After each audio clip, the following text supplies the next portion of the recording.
as violent as you were in Korea?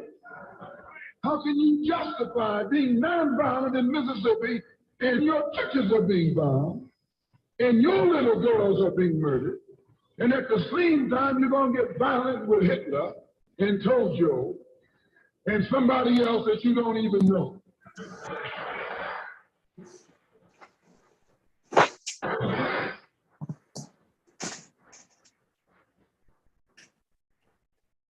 If violence is wrong in America, violence is wrong abroad.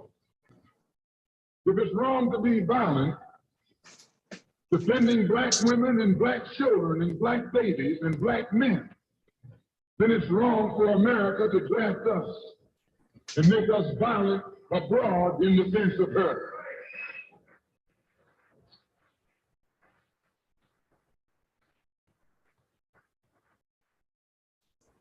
And if it is right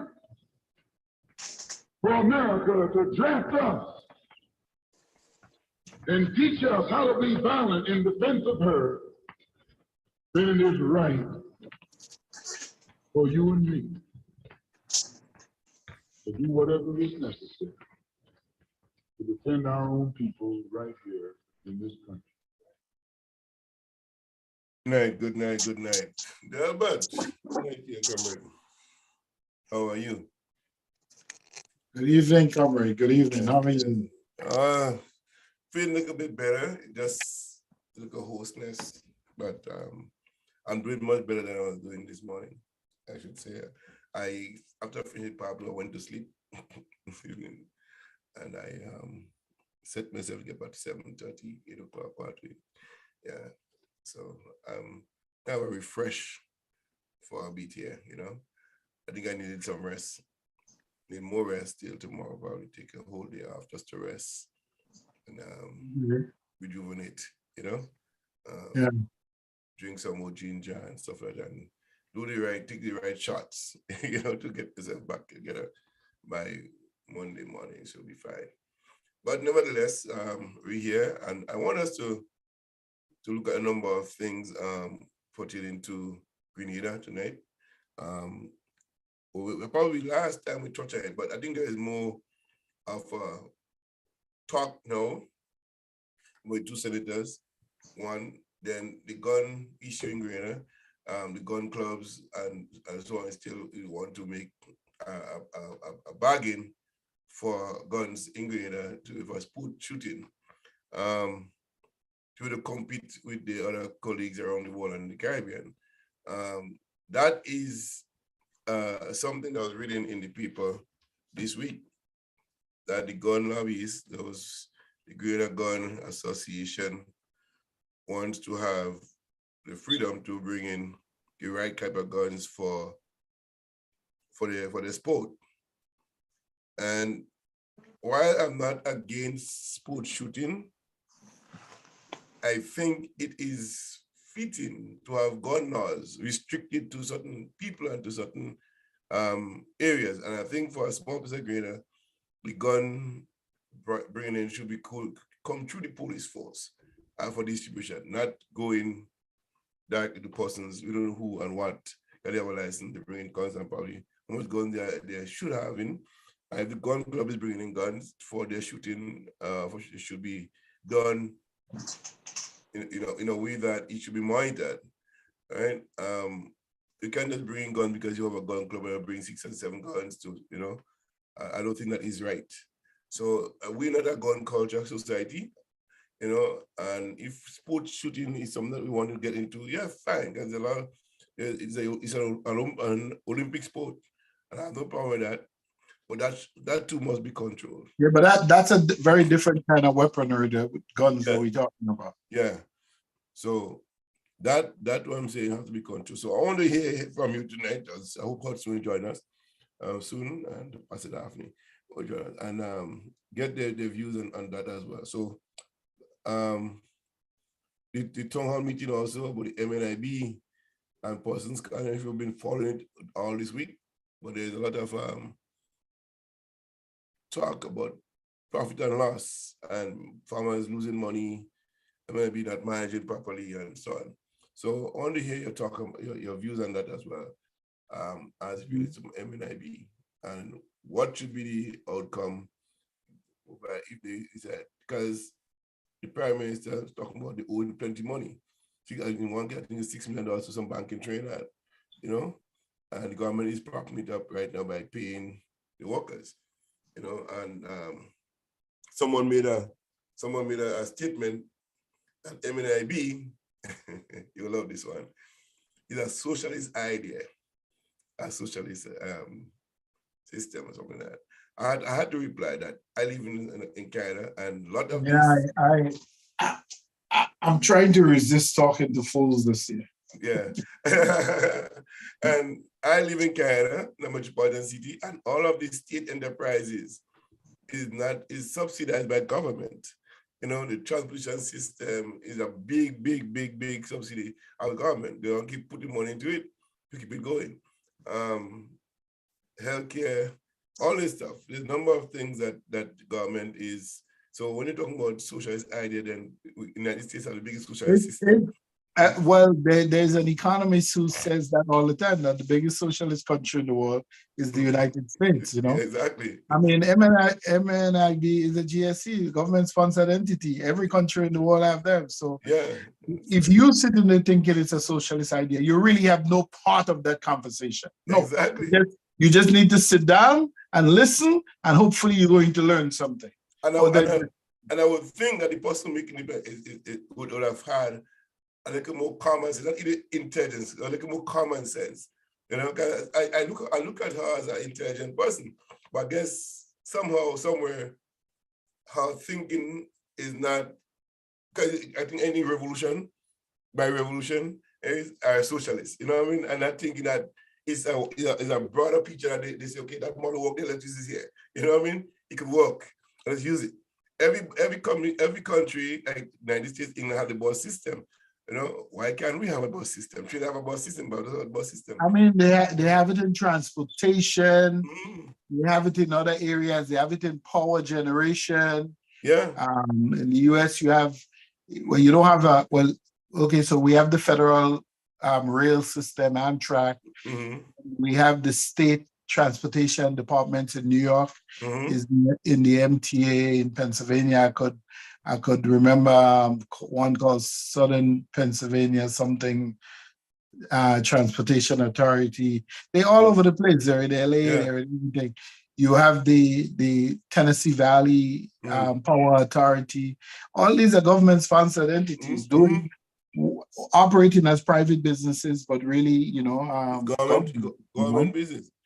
And so I made a point to her also that Maurice Bishop, in one of his statements, says state enterprise must be set up, but that will be subsidized, but state enterprise too must make a profit. So the benefit comes to the people. So when I think Bonadan here was saying one time that if the state enterprises are not making money, then you have to try to revamp it and go back into it and see what the problem is. Is she also opposed to NIS? You know what I mean? So yes, so all of those stuff, you know. And I say they try to get rid of everything, like everything that they could get their hands on to get rid of revolutionary, they get rid of it. That thing that they benefit them, they keep it. Things that don't benefit them personally, they want to get rid of it.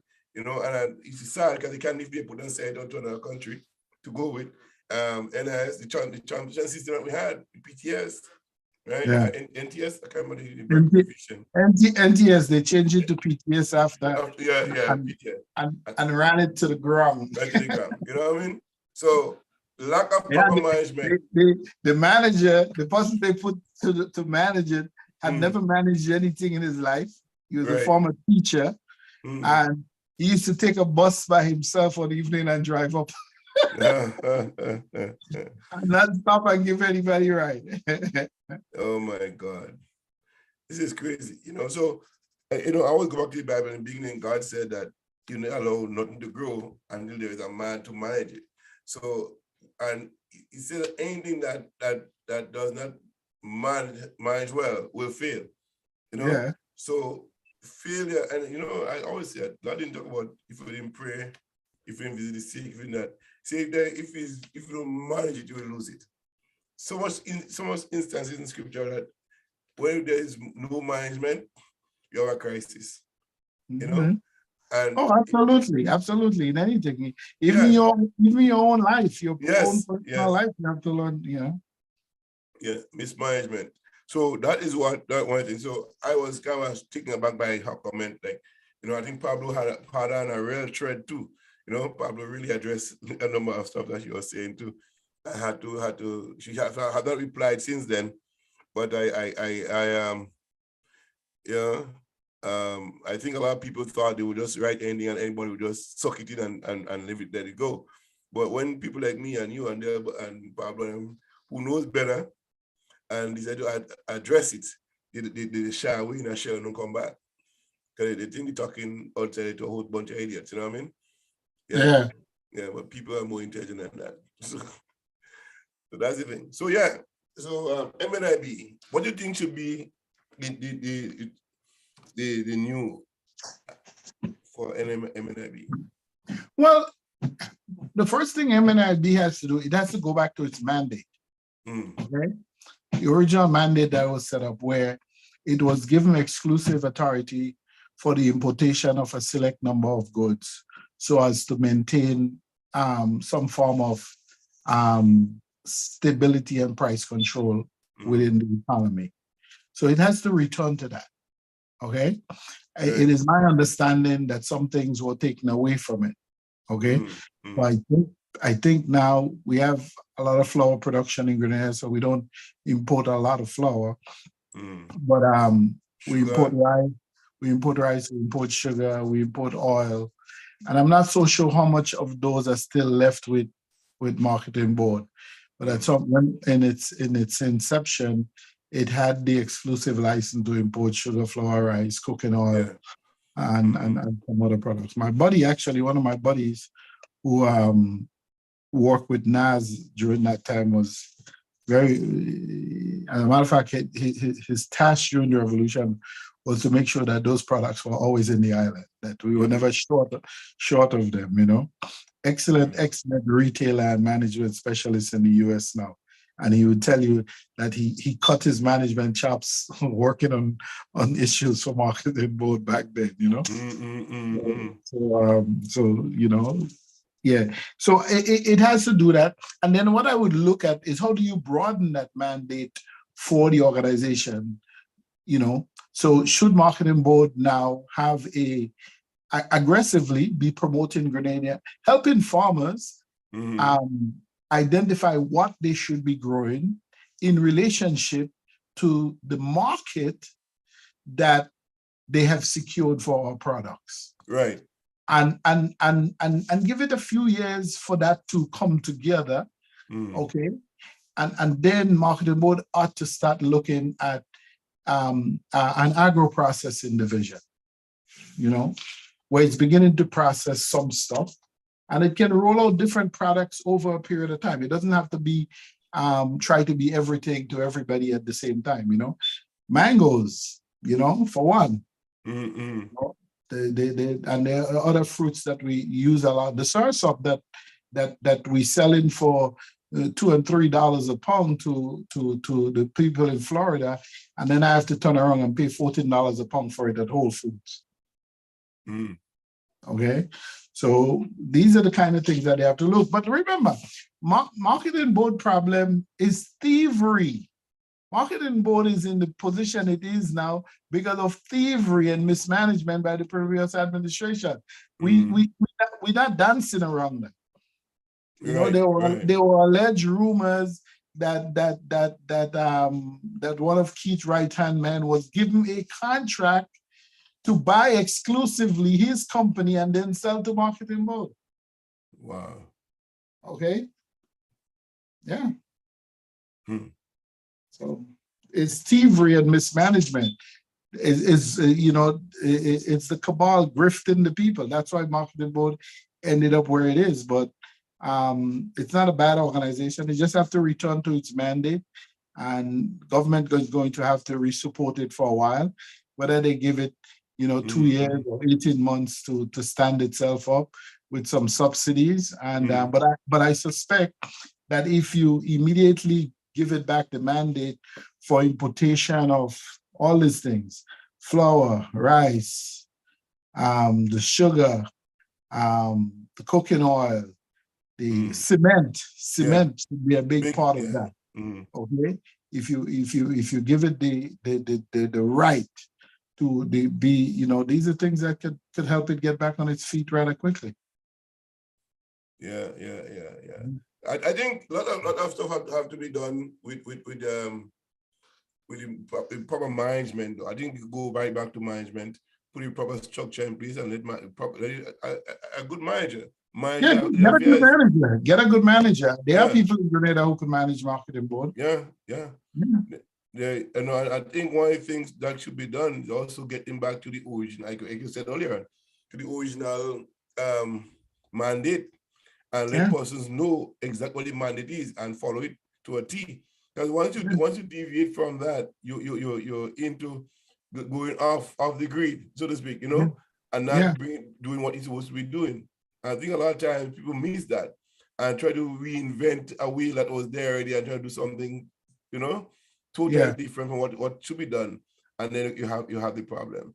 So are we, by the way, are we live already? Yeah. Let me double check here. Share. Did you share it? Yeah, hold on. Let me check from here.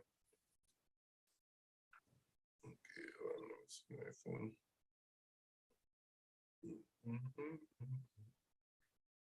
FM.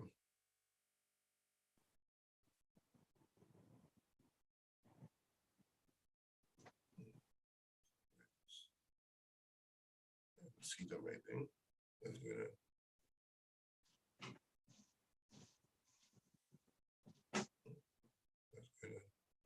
Yeah, I'm live. Let me see. I'm live. Yeah, I'm live. Yeah, so why not? Yeah, I'm live.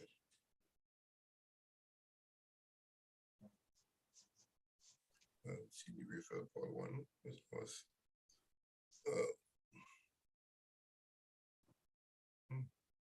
that's weird, but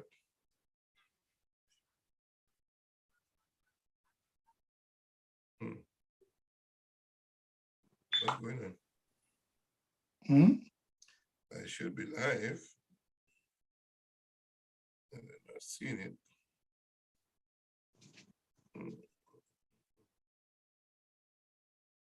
Let me take a song here and come back. Let me see. Okay. Let me take a song. Oh, I'm not gonna explain it. Let me play it up. When he started pulling, so they squirt some stuff in your jaw called Novocaine to make you think they're not doing anything to you. So you sit there and because you got all that Novocaine in your jaw, you suffer peacefully.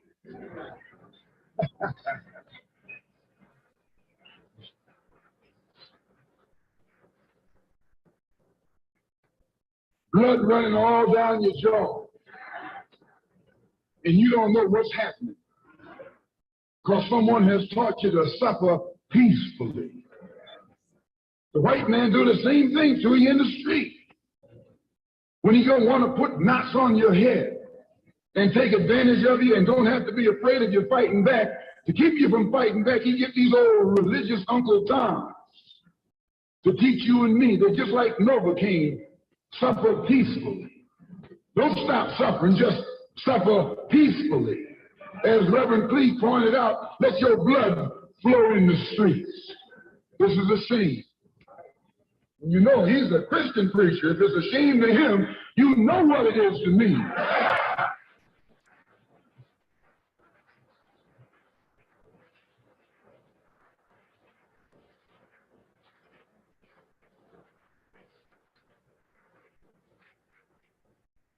There's nothing in our book, the Quran, as you call it, Quran, teaches us to suffer peacefully.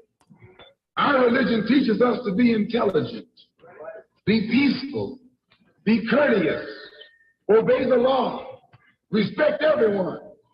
But if someone puts his hand on you, send him to the cemetery.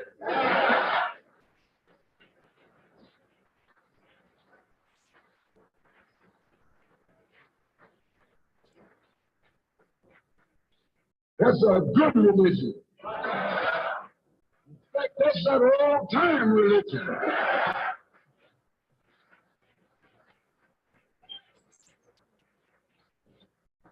That's the one that Ma and Pa used to talk about.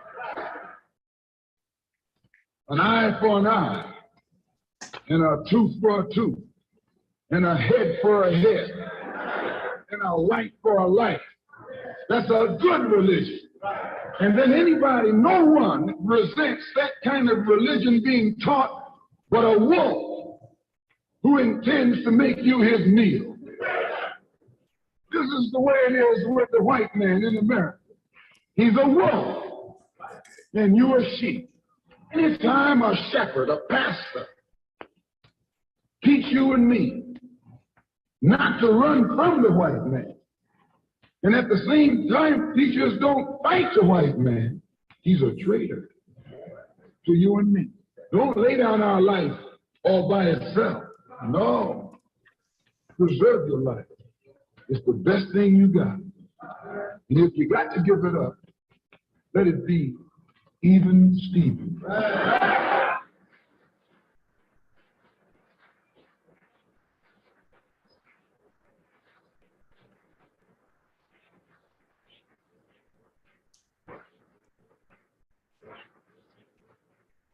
The slave master took Tom and dressed him well and fed him well and even gave him a little education.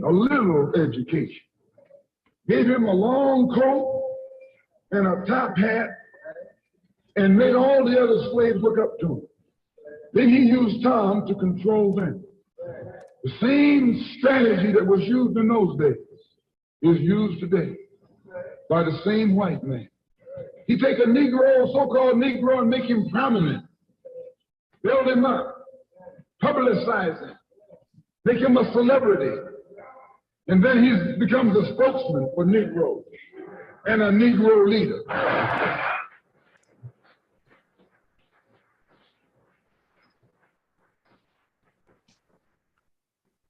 I would like to just mention one thing else quickly, and that is the method that the white man uses, how the white man uses these big guns or Negro leaders against the Black Revolution.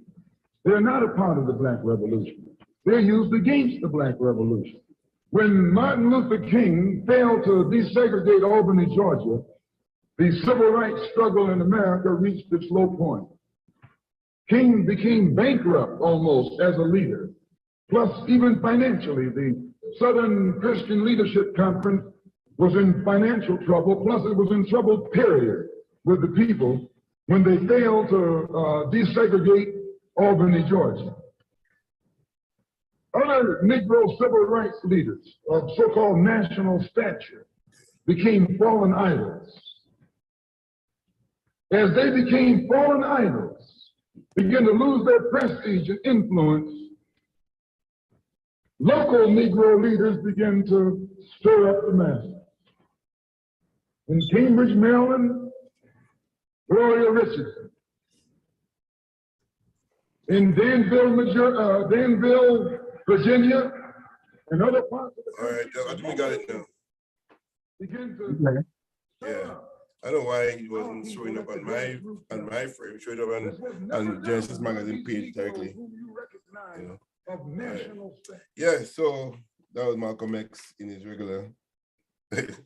Some of the stuff Malcolm spoke of is really off the grid, eh?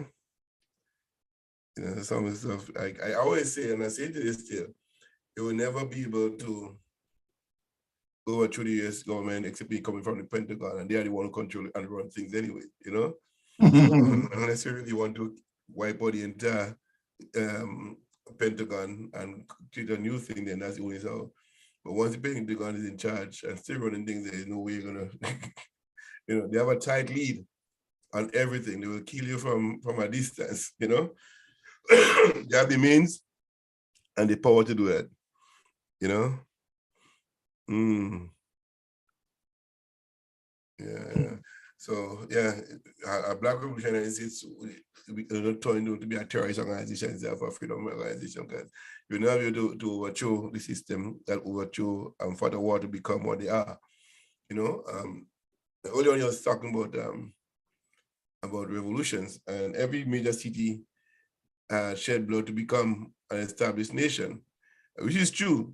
But today, today in America, France, and Germany, it's something that would never happen again. You know, well, I wouldn't say it wouldn't happen. I mean, if the people rise up and want to change it. Well, we almost had one not too long ago. In the United States.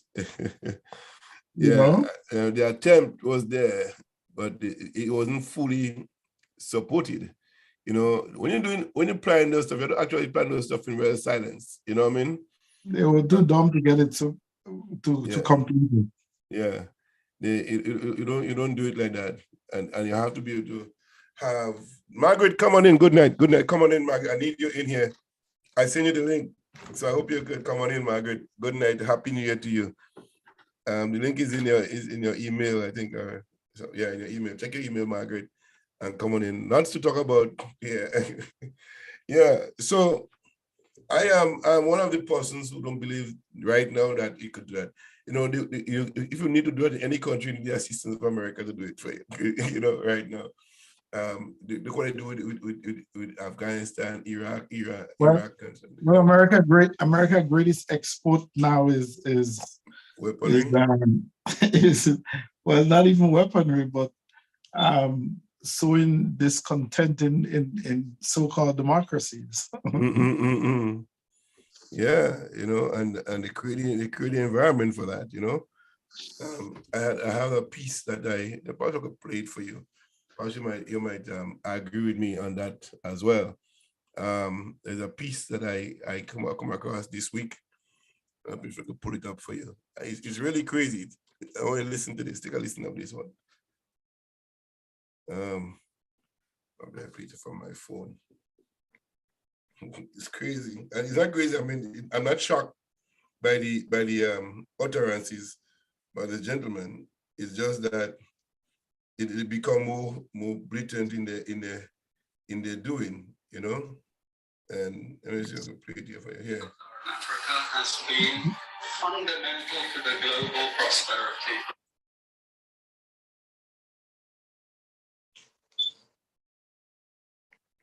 It has a role as a raw material producer. We will not allow sub-Saharan Africa to escape that. Okay, we do everything to keep sub-Saharan Africa where it is, also impoverished. It's absolutely vital for the prosperity of everyone else. So let's get clear about that. Okay? And this means all the economic structures, all the global institutions, and the economics we teach everyone is all designed to keep Africa exactly where it is. And whether it is Europe or US or now China, it's always the same. We need Africa to be impoverished because we need those raw materials and we need them dirt cheap. Okay, so that's the message. It doesn't mean to say that there's nothing Africans can do. Of course there is. This is what it's about. Because if Africa does do something different, I assure you living standards of all those in Europe and North America and Asia is going to fall. Okay? And that is a big price to pay. I assure you that the West is not going to allow that without a big fight. Okay? So the job of many Western academics is to convince Africans they have to keep doing what they're doing. Okay? And to show them it's your fault that you're poor. It's not our fault. It's your fault that you're poor. You know, so this is what we do in academic institutions. We know the basic forces that have caused this underdevelopment. We know it's colonization. We cannot afford to allow Africa to industrialize and start producing manufacturers. Okay, so we will do everything to stop that. And I'm going to show you how we actually block that. We had East Asian rapid industrialization processes. So in the earlier period, we had Japan and Korea. And Taiwan. Okay, rapid growth, sucking in raw materials from Africa, driving up the prices. After those countries finished industrialization, then sub-Saharan African growth rate again fell. Sub-Saharan Africa is condemned to this role, just the supplier of raw materials, not a manufacturer. The currencies are collapsing of these countries, and many of them are sub-Saharan African countries. After colonization ended, we needed new structures to keep these countries where they were. And the first of those is aid. Okay, we give them aid. Aid for what? Actually, we give them aid to keep repressive regimes in power. That's all. All the hypocrisy about transparency and democracy and bullshit like that, it's all bullshit. But it will go to country after country offering loans. And if the president did not accept a loan, they were killed. It's just economics. It's economic warfare. The rich declare war on the poor. It happens everywhere. It happens in the country. The rich control the government. Of course they do. You really believe you have democracy? Come on. Grow up. So all the subsidies and income support. US, Europe. The largest budgets in the world for supporting their farmers are Europe and US. You see, we're keeping them dependent. We're keeping them on a string. This next round of the WTO is designed to block that, to block anyone else getting on top of the ladder. Wow. Can you imagine the grass-facedness of these people? Yeah, but listen, this is nothing new. This is no revelation here there for us. We have known that for centuries. We have known that for generations. There's only one solution to it. There's one solution. Us as a people united. Yeah. If we unite under one common agenda, and united under one common agenda doesn't mean that Africa has to unite in such a way that whatever South Africa is doing, that the people in the North have to be doing it, the people in the West have to be doing it, or the people in the East have to do it, or even in Central Africa. It means that you unite under a purpose, okay? A purpose that says we are going to self-empower our people. We are going to begin to provide better service, better education, better healthcare, better roads, better electricity. Yeah. Okay. No, South Africa may have a very different way of doing that from Congo Brazzaville, or some government in Cameroon, or in Senegal, or in the northern part, northwest of Africa. We may have different ways of doing that, but that's what uniting under a purpose means. It doesn't mean that we all have that same blueprint and we all do it the exact same way. No, we don't have to do that. But the key to it is for us to unite as a people. And if we do that and we stop allowing other interests, because sometimes the interest is not just about black and white or Asian and African. The interest is money. Right. It is money. It's about money. Monetarizing the system. Oftentimes they try to use race to distract us. So we get caught up in, power and influence. It's about power, So if we can do that, and unite with that purpose, and seriously, and that doesn't mean that you don't have differences. You will have differences, but your core values remain the same. You want to do that broad-based general upliftment of your people. And like I said, we could have different means of getting there. But if we unite that way, then they can't fight us. Yeah, I think I was reading where one of Africa's nation personnel said last week that they would not buy no oil from other countries except in an oil refining place in Africa. are support only buying African going forward. But that's not possible.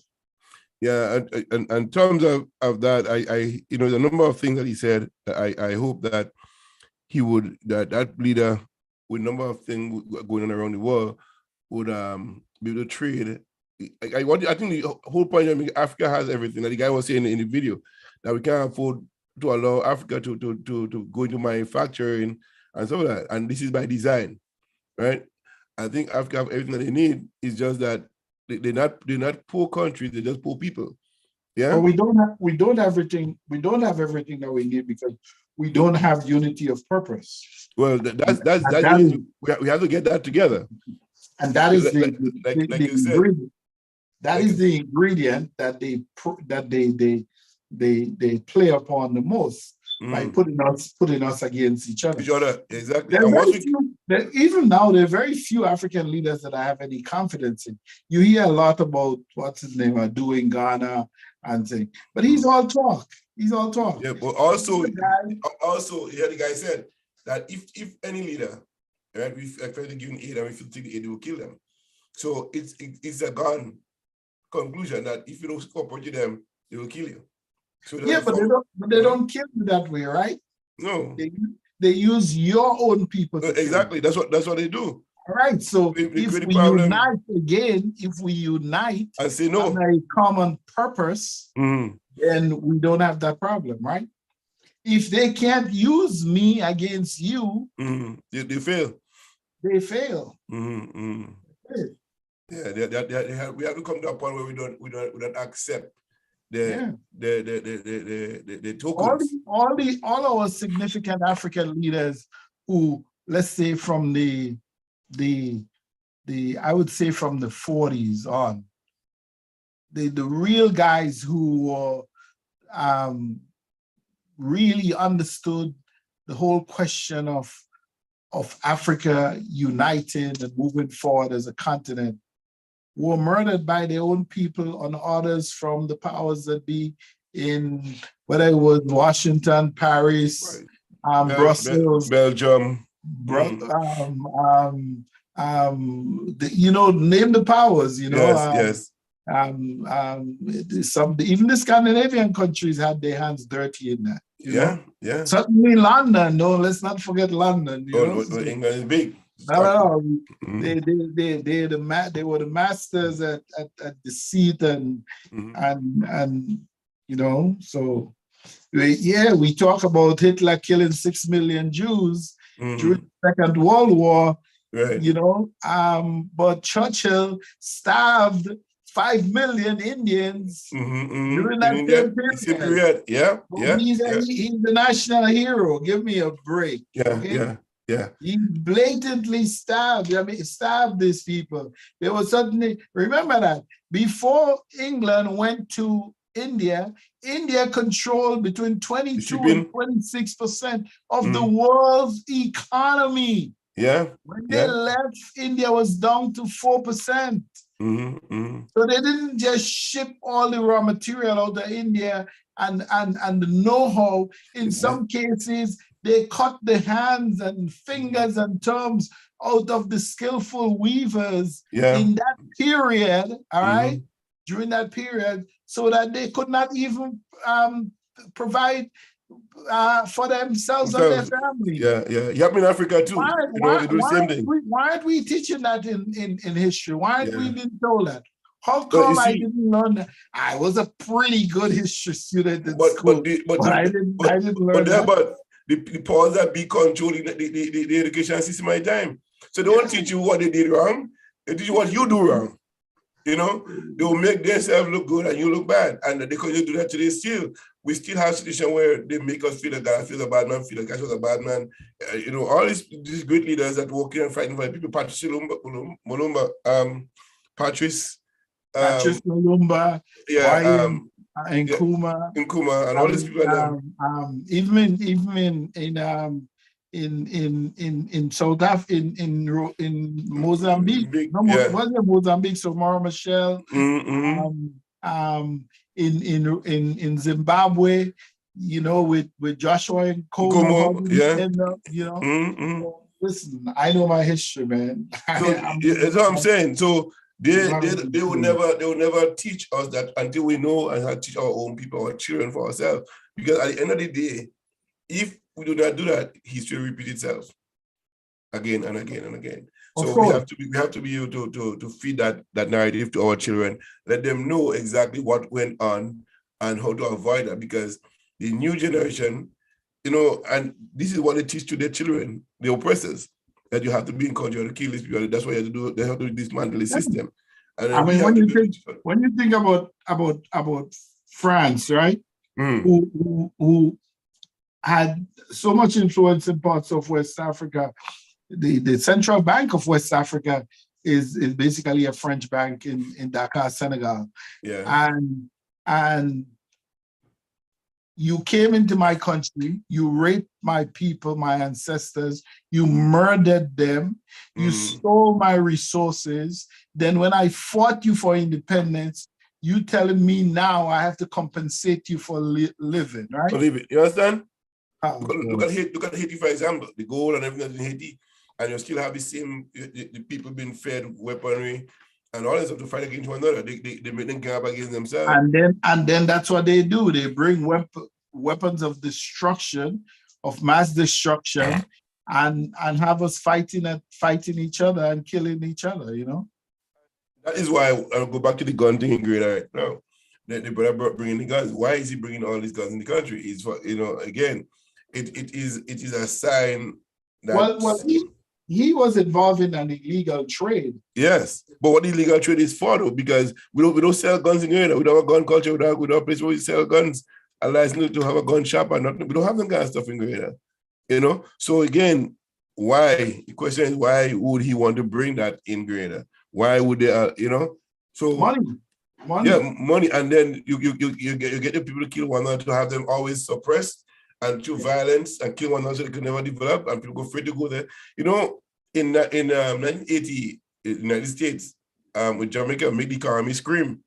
Operation Make the Economy Scream. Yeah, all of that was designed to keep Jamaica down and not grow, because Jamaica had a potential to move up the ladder in the economic world.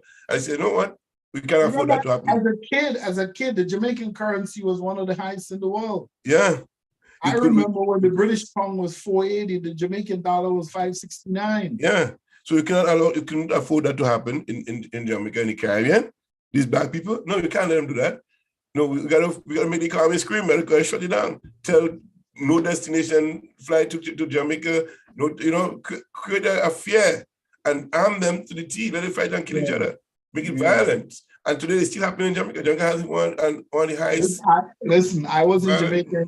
I was in Jamaica in 1980 campaigning for Michael Manley. I was part of the contingent that went to Jamaica to help them campaign. And that was a brutal season. It was actually the first time I physically saw somebody get killed, Wow. In a gas station. And I was like, wow, this is brutal, We were driving around, sometimes we would go all into the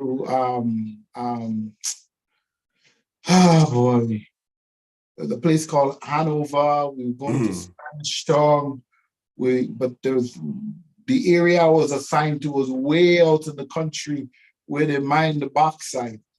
Okay. I remember we used to go there and work all day and coming back down in the night. And what used to scare me more than anything else was the trucks that were moving from the mines plant. These guys on the roads that look like dirt tracks were driving at 90 miles an hour. Oh, and every night we were coming back into Kingston, I'm scared shitless. I mean, I would like to be there. I mean, never had an accident, but it was an interesting time, And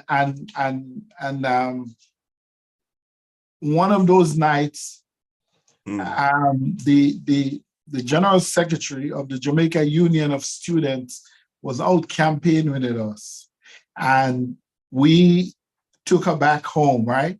And I walked her up to the door. Mm. By that time, the CIA gunmen are already, because they had attempted, made an attempt on her life before and missed, right?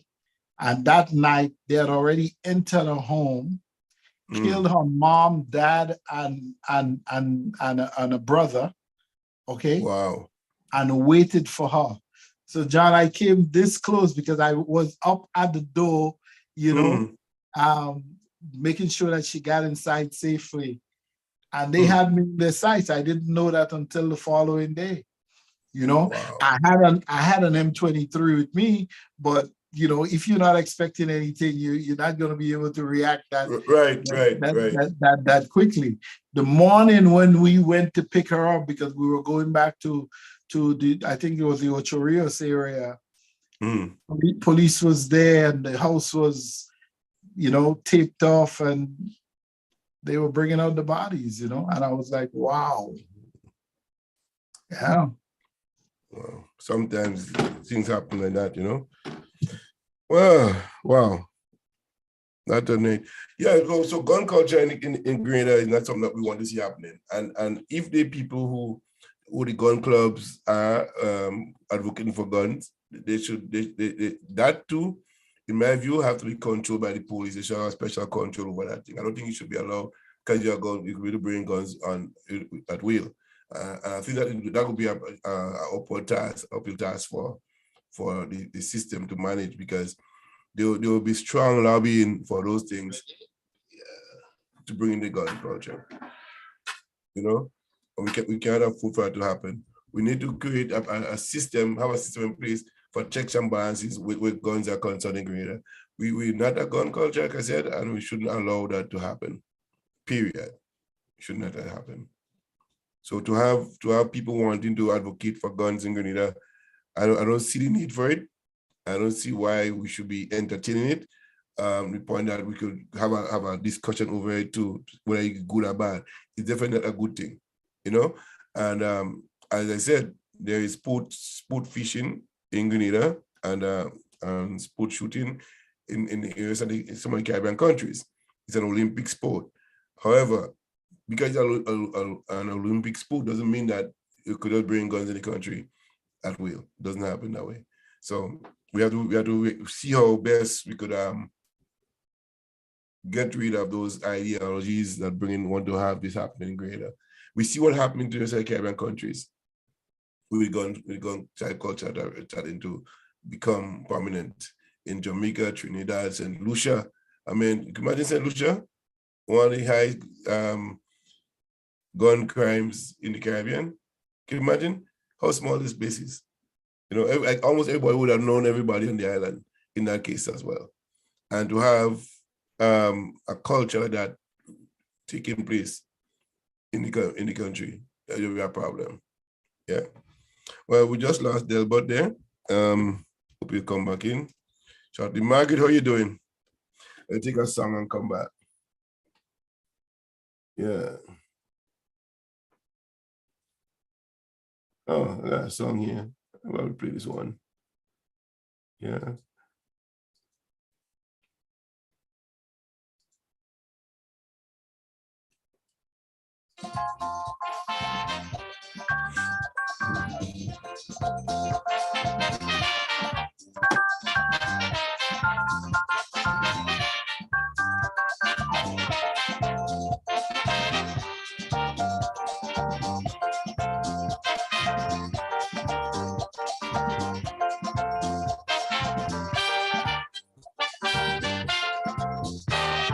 Norman was my good partner. To me, he was like a brother. A jack of all trades, a very good sportsman. A real heavy dude, all the tunes like Norman. Then he left and went away to our next country. And when he came back, it was a different story. He walking and shaking hips, wearing earrings and rouge on lips. What he did to himself, I don't know, but he really changed up. Wearing a tight band and a handbag in his hand. I say no, this ain't true. And he getting makeup too. I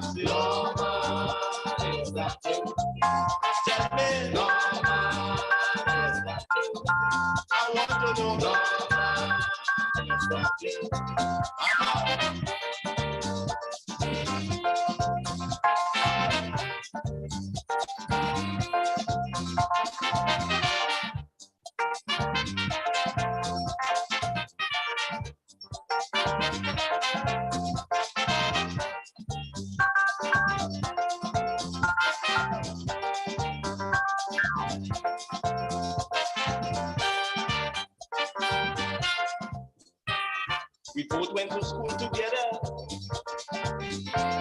From small we was always partners. Breaking beach and pitching marbles in the yard. No Lord, what is this? Like my partner God, man. When he passing, all the boys listen to him. And if you see how Norman does be blushing, whatever he do with your plane, he believe that he's not a man again. And here he even gone so far, changing name to Norman. Wearing a tight pants and a handbag in his hand. I say no, this ain't true. And he wearing makeup too. I ask him, Norman, it's not you. Tell me, Norman, it's not you. I want to know, Norman, it's not you.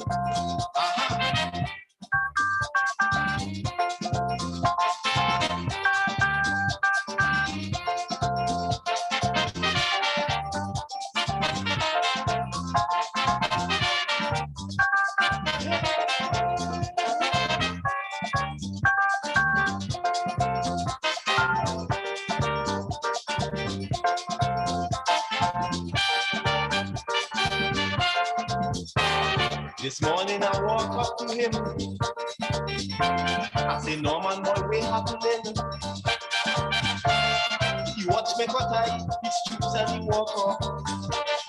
People was watching, so he start to show up. I say, Norman, boy, it's me, your good old partner.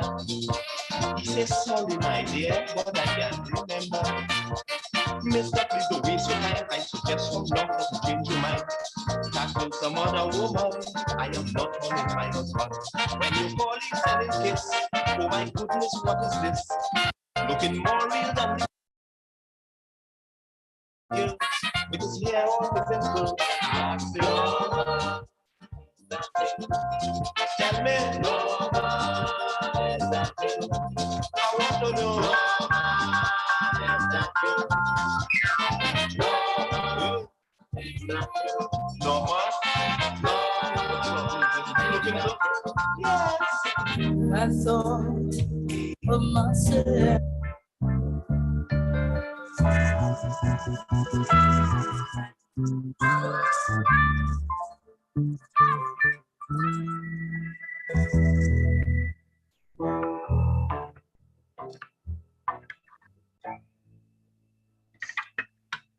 Must Rasta bear this cross alone, and all the heathens go free.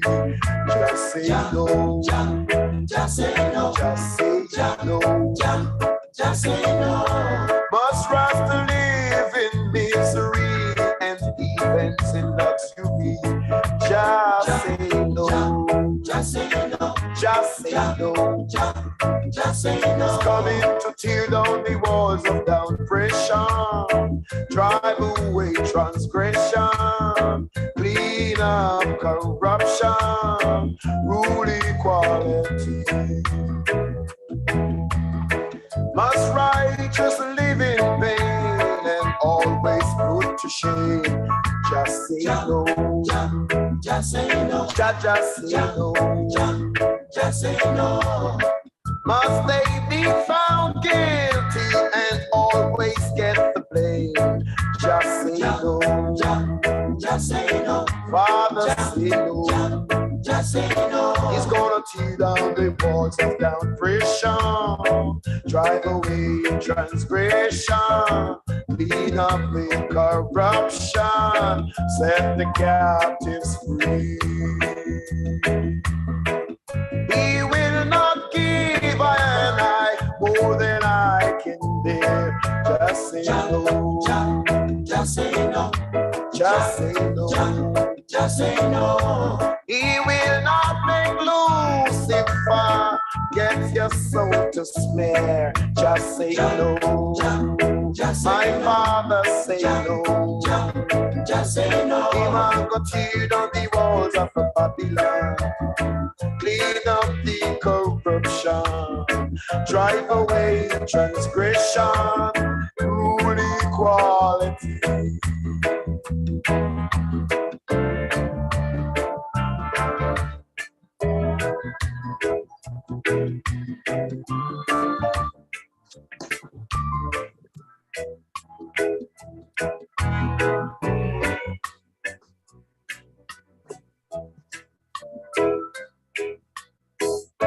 He will not make I dash I foot case must do. Just say no. Father say no. Just say no. No form of destruction won't crumble my bones. Just say no. Just say My no. father say no. Just say no. Him a go tear down the walls of the Babylon, eliminate Satan, clean up corruption, rule equality. So I will not bear this cross alone, and all the world go free. Just say no. Just say no. Just say no. Just say no. I will not stay poor, living in poverty. Just say no. Just say My no. father say no. Just say no. Him a come clean up corruption, drive away transgression, tear down Babylon, set the captives free. Just Set say them no. free. Just Clean say it no. up. Just say no. Time. Set the captives free. Yeah. Just say no. Set the captives Just free. say no. Yeah. Build down Just say Babylon. Clean up Just say corruption. Drive away Just say no. transgression. Set the captives Just free. say no. Yeah. Yes. Set Set the the captive free. That was the man Peter Tosh. Yes? Just say no. Just say no. Well, I think we had nobody's back. Yeah, Pastor Daphne is here. Yeah, I think Uncle I just Wait. Uncle How- Sam how- just How is it that as soon as we got really deep, yeah, Uncle Sam watching you, man. how is that I'm in my element, I'm ready to go in, and my internet just get cut? Yeah. Like what? Yeah. I tell you, even the thought of trying to educate the people will cost you something, right? They don't want you to be educating your people either. Because when you wake people from their sleep and slumber, then they become a threat to society. One of the things I really speak out a lot against is our people who have a medium to educate people and just play who's at a nonsensical music. Doesn't make no sense. And I think your car is a library, it's a university, and it should be used with the things that you listen to in your car should be able to uplift you spiritually, socially, and politically, economically. And this radio station, one of those things that you would never have the dancehall negative in a radio station. You see, you always get something positive to enlighten your people. The shows that we have is get to educate and to liberate. I could understand people want to be entertained, but I think entertainment should not become a cost of depleting your mental capacity to take and to make intelligent decisions. The less information you have, the more the less information you have, is the less intelligent you are to make right decisions. And one of the things that I see happening a lot, it's the artists, them who make songs, the producers of those artists, music, will continue to allow them to make those derogatory music. right? In the best interest of us, of them and us not having to become powerful. Yeah, you could give you money. Like Sparrow say, fools that make money, only wise men to spend it. You know, and how do we create the culture of our self-awareness? I remember not too long ago, when one artist approached me with the music, and I said, I need to hear it first. And he played for me, and I listened. I said, no, you have to take all the obscenities in it. The message is nice. Take the obscenities off. And I'll play it on my radio for you 24/7 if I have to. Look, I have a brother from Africa here, right? When he just started working with us, he tell me he have music. I said, let me hear it, you know. And I could tell you, his music is on point. I'll probably drop one here. Let me see if that's one of those. Check this one out.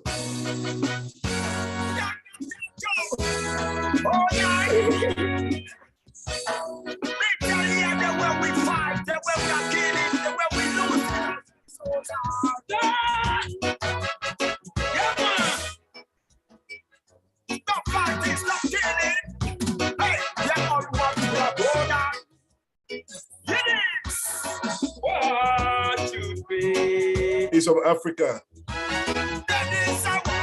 Nigeria. Exactly.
That's the man named Friday Akajungwa.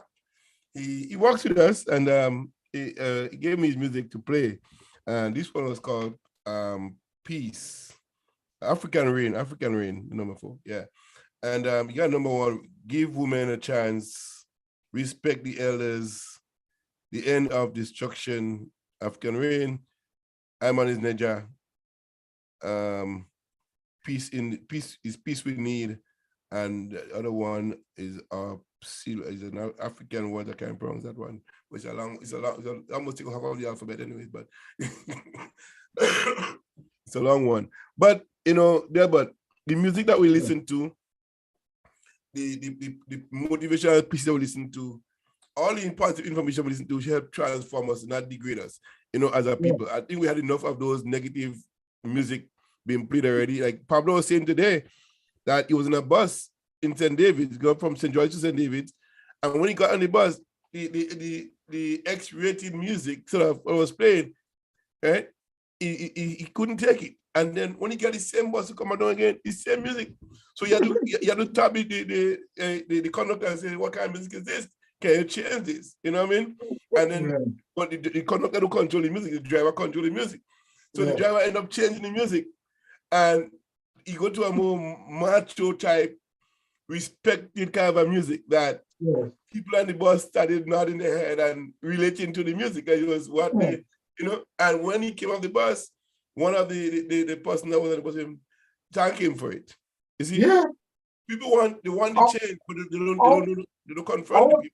Our people want that quality. Yes. They're usually afraid to speak up because they think they're alone. People need leadership. We're talking about leadership. People need leadership. Big time. Exactly. And I applaud Pablo for it because to me, that was big time leadership in charge here. You know, Yeah. could you change that? And he's an elder statesman. I always say, And you know. And Pablo has a way of communicating to people Yes, that yes. they do not feel threatened. Mhm, They do mhm. not feel aggrieved. They do Yes. not feel like somebody's attacking them. With Mhm. me, it's a little different story. Yeah. You know. me and this bus driver would have gotten into it, you know. But to Pablo, how are you doing, Pastor? But to Pablo's credit, he has that knack for Yeah. communicating with people Yeah, at this Pablo. very refined, almost Renaissance man Yeah. kind of level. He I don't possess that. Yeah. I don't think I have that tolerance either. Pastor Daphne, good night to you. Welcome to German Good Style. night. I'm hearing you coughing. Hear me now. Brother Mm. John, you coughing. I got soaked in the rain on Thursday and I had a fever the very same night and all yesterday. And I said, you know what? I don't want this. And then I come on and I'm hearing you coughing. I said, Yeah. oh. Yeah, it's same thing. And my wife will tell me, put your scarf on, put your scarf on. I You know, know. cover yourself properly. And I'm just saying, so my thing here, the car is, I just Yeah. go on the step, boom, the car is right there. You know what it is? When I park at work, just open the door, boom, inside the building. But the when you come from a hot car into the cold, freezing cold, Mhm. it does something to you. It does. I pay the price. We have had a very, very mild winter. I have not worn a winter coat all season. We're now coming to the end of January. Mhm. But what I do by the time end of September, you cannot find me without my hat. I always have a hat on. Yeah. Because you know the body loses 40% of its heat through your head. Yeah. So you have to protect that, you know. Yes. And for me, scarves are a fashion thing. So I always just sling one around my neck. If it gets cold, then I know I use it to wrap up. So yeah, we have to take care of ourselves, man. We have to take My care wife, of my wife makes sure she bought me 2 expensive scarves. And trust me, I don't know who none of them is right now. It's, you know, You're in trouble. seriously. And Abby came to me the other day and I was coughing in the washroom. And she come, Daddy, you're not listening to mommy. You know, you're not listening to mommy tell you to do this and to do this, and you're not doing it, Daddy. You have to follow what mommy says, you know, All and you right. will not be sick. And Abby, she wouldn't stop. No, she's right, you know, Brother Yeah. John. Oh yeah. I walk out from Walmart just to get to my ride, and the downpour was just then. I thought just a few minutes just to put the bags in there. Yeah. I was drenched by the time I got home. My hat was, and I forgot to put my hood. I had the hoodie on my coat. So Minister Murray, mommy, put the hoodie on. And at this time of the year, you get in freezing rain. Any rain you get is freezing rain. It was cold. You know, I didn't feel it until when I got home. Oh my gosh, I felt so terrible. But all is well. Yeah, it's crazy. I like that African artist that you had there, Brother John. Yeah, I've been playing all week, Friday, and he kind of has a Peter Tosh thing going, you know. Yeah. Because Peter Tosh is one of my favorites, you know. Yeah. I mean, I like Bob, but Peter Tosh, he was so more on the easy, slow mo type, you know. Yeah. So. But yeah, so this guy, you know, he's pray for him too. He has some struggles going, but I trust that we, you know, overcome all of them in due time. But you know, the brother is a very calm boss. Now, you know, sometimes people see people, and because they don't know who they are, they treat them differently. Yeah, that's true. Until they get to know who they are. Very much so. I've had all these experiences recently, and you know, people now who know that I have this Gem FM radio and this magazine going. Oh yeah. People start looking at, you know, like really, you know, and then somebody came to me the other day, I saw your video. I didn't know you do that. And I was at work, right? I didn't know you do that. You know, how can I come on your show? Well, you know, what do you want to talk about? You know, so see, I have a lot of things to talk about. So I said, sure, we could link up to come in here. But Content matters. yeah, is that how they look at you before, now they look at you differently. And they will call you when they put it past you and don't say nothing to you. No, they don't pass just saying something to you. You know? So it's funny how people react to people because they see you as just this is what you do on job and they see you there. When they go to the wall and they see, wow, I know he do all that. It to me not a big deal. That's who I am. That's what I do. What you don't know me, and you treat me as how you think I am, and then you realize, no, this guy not that. So I treat him differently. And I say to Genesis last time, don't ever treat anybody any way beneath you. Treat at your level and above. Yeah. When you meet people, treat them how you want to be treated. Make it a point of you to treat people the way you want to be treated. Don't treat them like garbage. No, that's right. Respect them at their level and bring them up to yours if it needs to be. Don't look at them as a non-factor. They are factors in your life. So treat them right. So many people have made mistreating people, and then they realize that this person is wow. A role model. Be the role model. Exactly. Exactly. Be the leader. Show them the way. Pastor Daphne, as you hear, as a seasoned politician, we have a situation in Grenada where the MP lost her seat, right? Win her seat, and that's from the previous government. She won her seat in her riding, and her friend ran against her but lost. Now the both of them are working together for the community. They have a long-standing family relationship. One of the ladies mentioned that how the MP, when she was working in the town of St. George's, her father used to take her to and from work. Can you work in the city at the same time? They're family friends. They carry the same last name. And they're working together. Somehow there is some kind of a friction. But the opposition leader made some remarks recently that she didn't consult him to talk to. I heard it. You heard it, right? Yeah, because somebody asked her to come to something else, and she obliged, then they sort of want to penalize her for it. So I keep asking myself, what does that mean? You're working you are the ruling party, and this is the person on the opposition. You got to work with them anyhow. Yes. So what is the argument about? And I personally wanted to send in a question. What is the issue? Because whoever is raising that, the man who was raising the issue, he needs to stop. And he needs me to tell him to stop, and why. Yeah. He's become a political clown. He's a godfly. He's a nitpicker. Yeah. What are you picking on the woman for? He's just become malicious. Well, he's always been maliciously vindictive. Yeah. But now he's just become a petty Grinch. That's what he is. He's a petty Grinch, And can I have his number?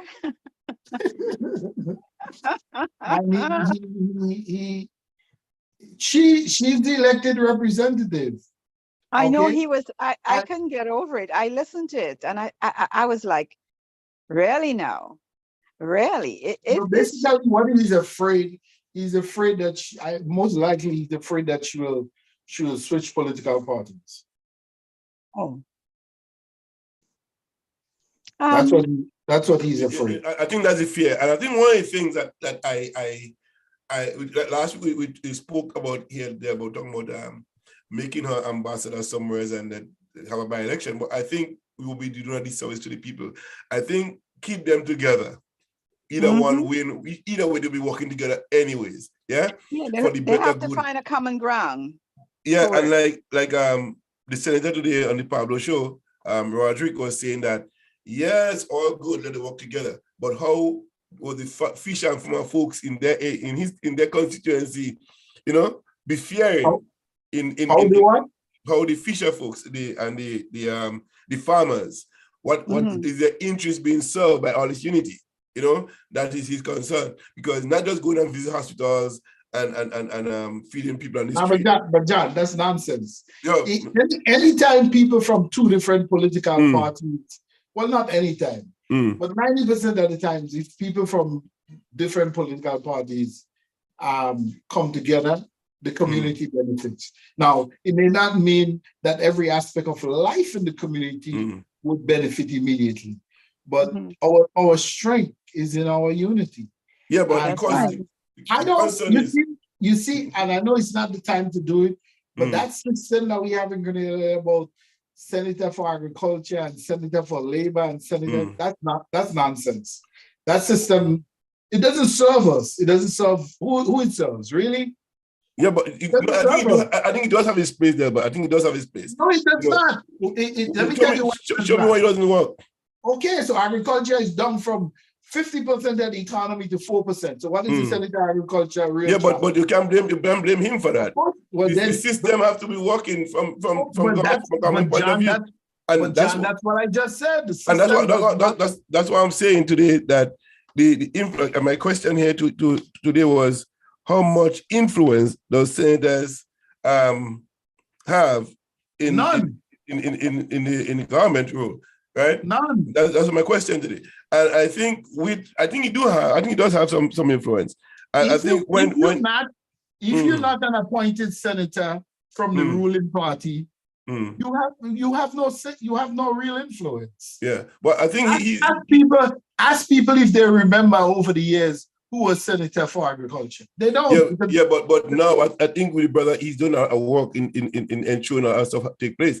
We can't just rely on him, put him aside, because they are doing work as John, the bottom line working. is that's working doing what?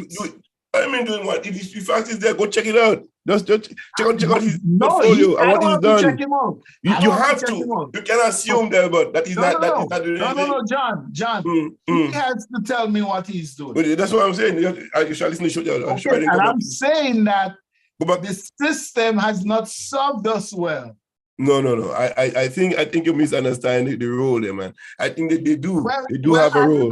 But John, how you want to celebrate mediocrity? Agriculture has steadily declined. Yeah, but with this system, this government, as you would know, is making other attempts to revamp that, right? So again, where it was neglected by the previous government, this government is making sure that it works. Look at Delbert. I mean, we came from a revolutionary background. Perhaps that's what perhaps you may be looking back. We didn't have that kind of a thing going to get a lot of stuff done, right? Am I right in saying that? We didn't have a Senate. We didn't have a Senate senators and stuff to get stuff done. We want something done, or just get it done. We need to go to the Senate to get reading and papers to do this and to do that. But the system that as it is right now, that's what it is. We in agriculture, we established our agro-industrial plan. We didn't need senators to approve and to go to parliament to open agro-industrial plant. We had to go to a Senate to pass bill to ensure that we build the airport. We had to go to Senate to get approval to have a national transportation system. We had to go to the Senate if we should buy a plane. We bought a plane, we bought the banks, 44 state enterprises without a Senate. Listen, I get all that. And that's why I go back to the system, that the system that we resorted back to, that is in place now, does not serve us right. But it could, if we do it right. It could work. Based on the current construct, we have to come up from above that and get people working the right way. Make sure Brother John, hello. The mandate. Okay, the Prime Minister sets out the mandate, and he sends, and everybody has their portfolio. So you are the Minister of Agriculture. I'm the Minister of Farming. Delbert is the Minister of whatever, and there's your portfolio. You have to work on your portfolio, and if you're not working on your portfolio, then because you have to respond back to the mandate of the party, and the Prime Minister is the one who's in charge of this. This is how he appoints his different parliamentarians. Based on their expertise, their experience, and how he looks. How we look at their their CVs or whatever. And the conversations he's had with them, he would document. But what I'm saying is this: if this woman she has a portfolio, and her portfolio states that she has to deal with, say, let's put Toronto.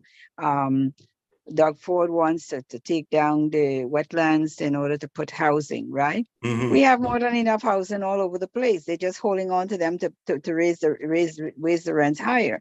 So there's no need for that. But the opposing party, which will be the Liberals, will say, hey, no, there's no need for that. So now they've got so many proposals going around for people to sign, and stay. Well, no, I personally don't want them to take away the wetlands. That's God's natural property. Yeah. So we have to look at it, effectively and see what's the long term. Talking about that, Pastor Daphne, I know everybody is aware. Again, some of the properties that was recently bought up by, allegedly by government supporters, days before before the announcement came, they bought the properties, for development for themselves. They also got sort of insider trading. Yeah. No, you can't do that. Yeah, the body lands up just before the announcement came. So right now, there's an inquiry into. Yeah, I remember seeing it. Seeing this one guy was selling real estate and get in touch with him. We were hearing it all up here. Yeah, so the government, friends of government bought the lands up before the announcement came. So they were saying that there's some inside talking that those guys went and bought the land before the announcement came. So they already positioned themselves. So who was buying it? The present government or the past government? The present government, the friends of the present government bought the lands before the legislation was passed. So they're in for a big ride, So again, it comes from insider trading on the thing. So they get the wind of the place gonna be going up. So they bought the lands before the deal come down. Yeah. So it is something that is being talked in the town. Well, it's something to look into. Yeah, basically you want to know what how was it done, and was there that's what they investigated. Was there a public announcement? Because if there's a public, they need to have a public announcement stating this property is up for sale, and the tenders can come in. If they didn't have that wasn't done, and it was supposed to be done, but the people bought the land before the announcement. And I could have bought some too if I had the money right away, because I thought they had all the way up here. Yeah. So they made the announcement a week after, the week before, or 2 weeks before they bought the lands. And they're saying that they must have inside information about the lands for sale. Anything is possible. We are human beings, remember. Yeah. Anything is possible. Yeah, so it's for housing projects and stuff like that. They want to buy the lands too. So before going regulate just something that they're going to buy it before that. Yeah, but if they're banning for housing is under the government. So basically the government has to be part of that to ensure that what they voted for is not to gouge people. Well, I think that's a concern though, because most of the people who are raising the eyebrow on that are people who are concerned that the people are not using it for the best interest of the people. So so that's what they think coming. But going back to the senatorial position, who's doing internal affairs? Internal affairs need to deal with that with their people. Yeah, but the government have people in place, and Mr. Doug Ford and many of his colleagues are justifying the reason and what they have done. So look at the private hospitals out here. Yeah, well, yeah, again, private hospitals the opportunity to help with the surgeries and stuff that they have going on. Is a good thing or a bad thing? We can see what a lot of concern is that the private hospitals may increase their fees because the government paying for it, Yeah, but you have to realize with private hospitals, you have to fork out the money out of your pocket. So really, it's mainly for those who have the money. No, they say no. They say no, that you'll not be out of pocket. They say that. We wait to see, because sometimes they say that and it turned out to be something else. The concern, the fear is that they will raise their prices because government paying for it. So when they bill in government, they'll bill at a higher price that you will get at the regular hospitals. So it'll be a cost, a burden on the system. On the system, yeah. So that's the biggest fear people have. Like when insurance, you got $2,000 or $2,000 coverage in insurance. Insurance will, when you go to do your teeth, for example, if I go to insurance, it costs me $20, $25, or $40 to take my teeth off.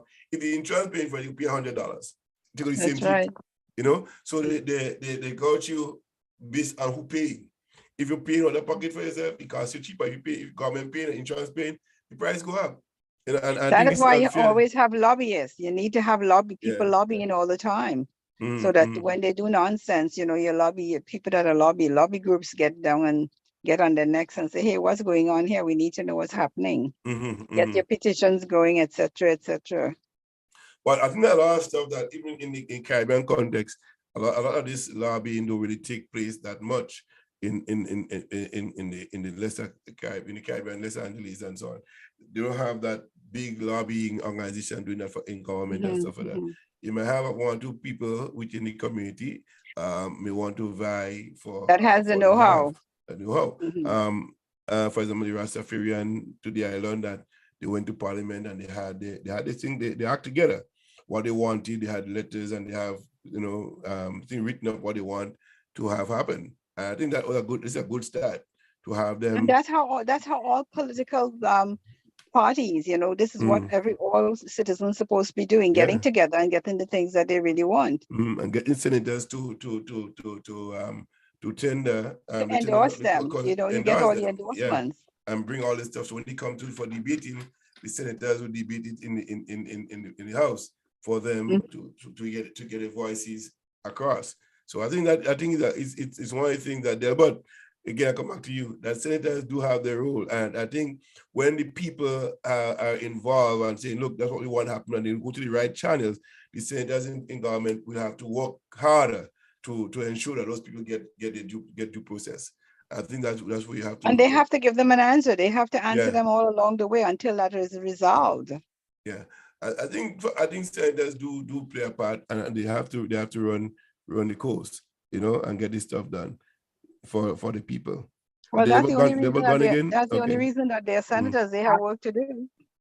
But Pastor Daphne, as a government person that work with people to get people into government and stuff like that, in this part of the woods here, senators, as you know, how effective are those senators in government in Canada?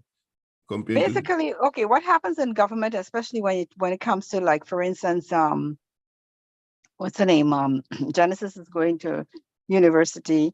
When the kids are going to high school, every summer the kids have an opportunity to work in a bank, to work with any level of government, to see what the jobs are like, to decide what their careers are going to be out there. So these people who are in those key positions, they have a portfolio that states this is what, Minister of Finance know very well how many students are coming in from the boards of education that they will take in for this year. All of it is down there, or it's down pat. So senators they know what their role is. They have their portfolio, and I'm unsure. Even in Grenada, you can ask for what is under the portfolio, because when you go to government of Grenada, they should have a portal to tell you what Senator Daphne is doing, what is she responsible for, and what is her area of responsibility. Even if it's not if it's in her constituency, then what is she doing there, or if it's how is it working? Who is the people that are going to be backing her from the government itself? So they each of them will get another senator and another person to come and help them with what they're doing. So there's always help. It's just that if you don't know how to utilize the help that government have, you won't get the help. Right. It's, for instance, that people who have disabilities and say, I am always sick and I'm disabled, I can't get a crutch, I can't get a chair to sit on the toilet because I can't sit so low. Unless you know where the disability office is to go and make your application, then you have a problem. So all these services are there even before your senators are in power, because these are things that are already planned for government. For instance, if the Economic Development Bank is there for when you want to expand your business, so that you can go in, have an appointment. They can tell you what you could afford and what you can borrow, and how they can work around with it.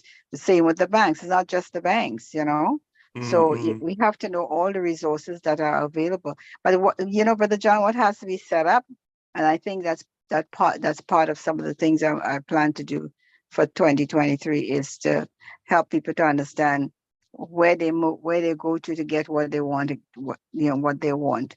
Because unless they know where to go, they would be stumped. Another year would go by and they would not reach their goals. They would not even have an idea. A lot of people that we have helped, Minister Merle and I, is because, we met them in church, we met them at different events, but and the general consensus is most of the general public have no idea where to go for anything. And there's a lot of things that, our citizens can get that they don't really have to pay much for. It's just that they have no idea. But probably, what people never understand the role of a senator, what a senator should be doing, and how to hold them accountable to get stuff done. Because to me, a senator is the kind of first line, to get stuff done. And everybody going to the prime minister, going to this person, the elected person, but in the senators is also a key person to go to get stuff done too. To make things done. But you don't work. Dan, in our system, these positions are largely ceremonial and they're given to people who are already connected. Oh, okay. But okay.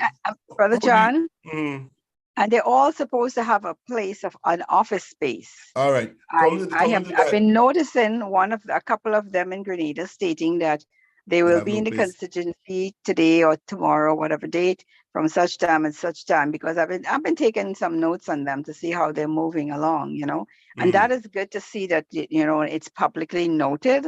So if someone comes up and say, well, yeah, they tell us, I say, well, geez, all the way in Canada and I could see it. So what happened to you down there? What's going on? And I think another thing is because of the Caribbean Islands, they should be announcing these things, a couple of times that, if next week Senator Delbert is going to be in his constituency, announce it, the Friday before, the Monday that he's there, so that people will be aware that they can go into their constituency office. Delbert would be a good senator if he was in No. All within the British Parliament system. Yeah. But even with Gloria being the senator in her portfolio as senator, working with the elected Delma Thomas, I mean, she has the direct link in the government to have stuff done. I think they will get and work together. They will get stuff done. I think that both of them working together is a very good thing, a plus for the constituency. I don't see anything wrong with it. I think the opposition people have a real problem. Most of them, I don't think the grassroots people have a problem. Most of upper management level in the opposition that really have an issue with it. Yeah. Well, it's just a matter. It's just a matter of looking at a report card. Like, what's your progression report card? What you're saying, what is your? I don't know how often they assess them, but you have assessments when you have certain portfolios, and they are constantly to see where you where you are, where you were, where you began, where you're moving to, and what you have arrived with. So I think those reports has to be done so that people would know that they're doing the job. Yeah. But what do you think is the opposition leader main concern over all this? What do you think is Kit's real concern? Personal power. Personal power. When he make mention about about power, he make mention of everybody who will replace him, who's the leader, everybody talking about power. Hasn't he done the same thing with Blaise? He has a very short and convenient memory. Yeah, because that's what he said he did to get rid of but listen, he said in his last convention or the last election that this was it for him. He was not competing anymore. Yeah, but why? And that's the point. And Dr. Pierre said, the longer the leadership, the NMP stays with a leader, is more detrimental for them going forward. Also, please keep him on as long as possible. Yeah, but the thing about it, he don't realize is he's waning thin. Like the thread is sharing right under him. Listen, keep instead of going out gracefully, he's waiting for them to dump him. What's the point? I know. I don't know. Why? I've been very blunt about it because I read something recently and I thought to myself, don't you know when it's time to say goodbye and bow gracefully? But I think the No, power no, of the no, no, private. no, no, that's not in his That's DNA. not. No, it's not. No, Is that the DNA? no, it's not. No, no, no. That party is going to die with him. He's taking it They down. have no, I don't understand. They need to see in the mirror of life. I won't be surprised if this party disintegrate into a new party, and then revamp itself as a new party altogether. It has to. Because the way it is right now, the construction of which is functioning is not healthy, is not good for the party. And Brother John, Mm. a lot of them is coming from foreign to come back and run. Yeah, but it's true. But Pastor Daphne, but the party itself, right? needs to revamp itself. They need to do some revamping. Yeah. They need to restructure and have a more youthful appearance in their doing. The way the party is right now, is not positioned to lead any. He's not reflecting the population. No, exactly. And Delma made a point that he been preaching unity for all these years. Walk with people. Now she got opportunity to walk with people. He criticizing it. No. How can you? That's not unity. What he's preaching is loyalty to himself. Oh. All through COVID, talking about walk with people, and I know she made some interesting points earlier on in I think it was on Calistra. Sure, she makes some really interesting points about you want us to work together. We always talk about when she go to meetings, she talking about how her mantra is to get people to work together, unity and to think. And now she have an opportunity to work with the opposition person, right? Understand that they had a 15-0, and now they have that opportunity to work with the ruling party now. You have a problem with that.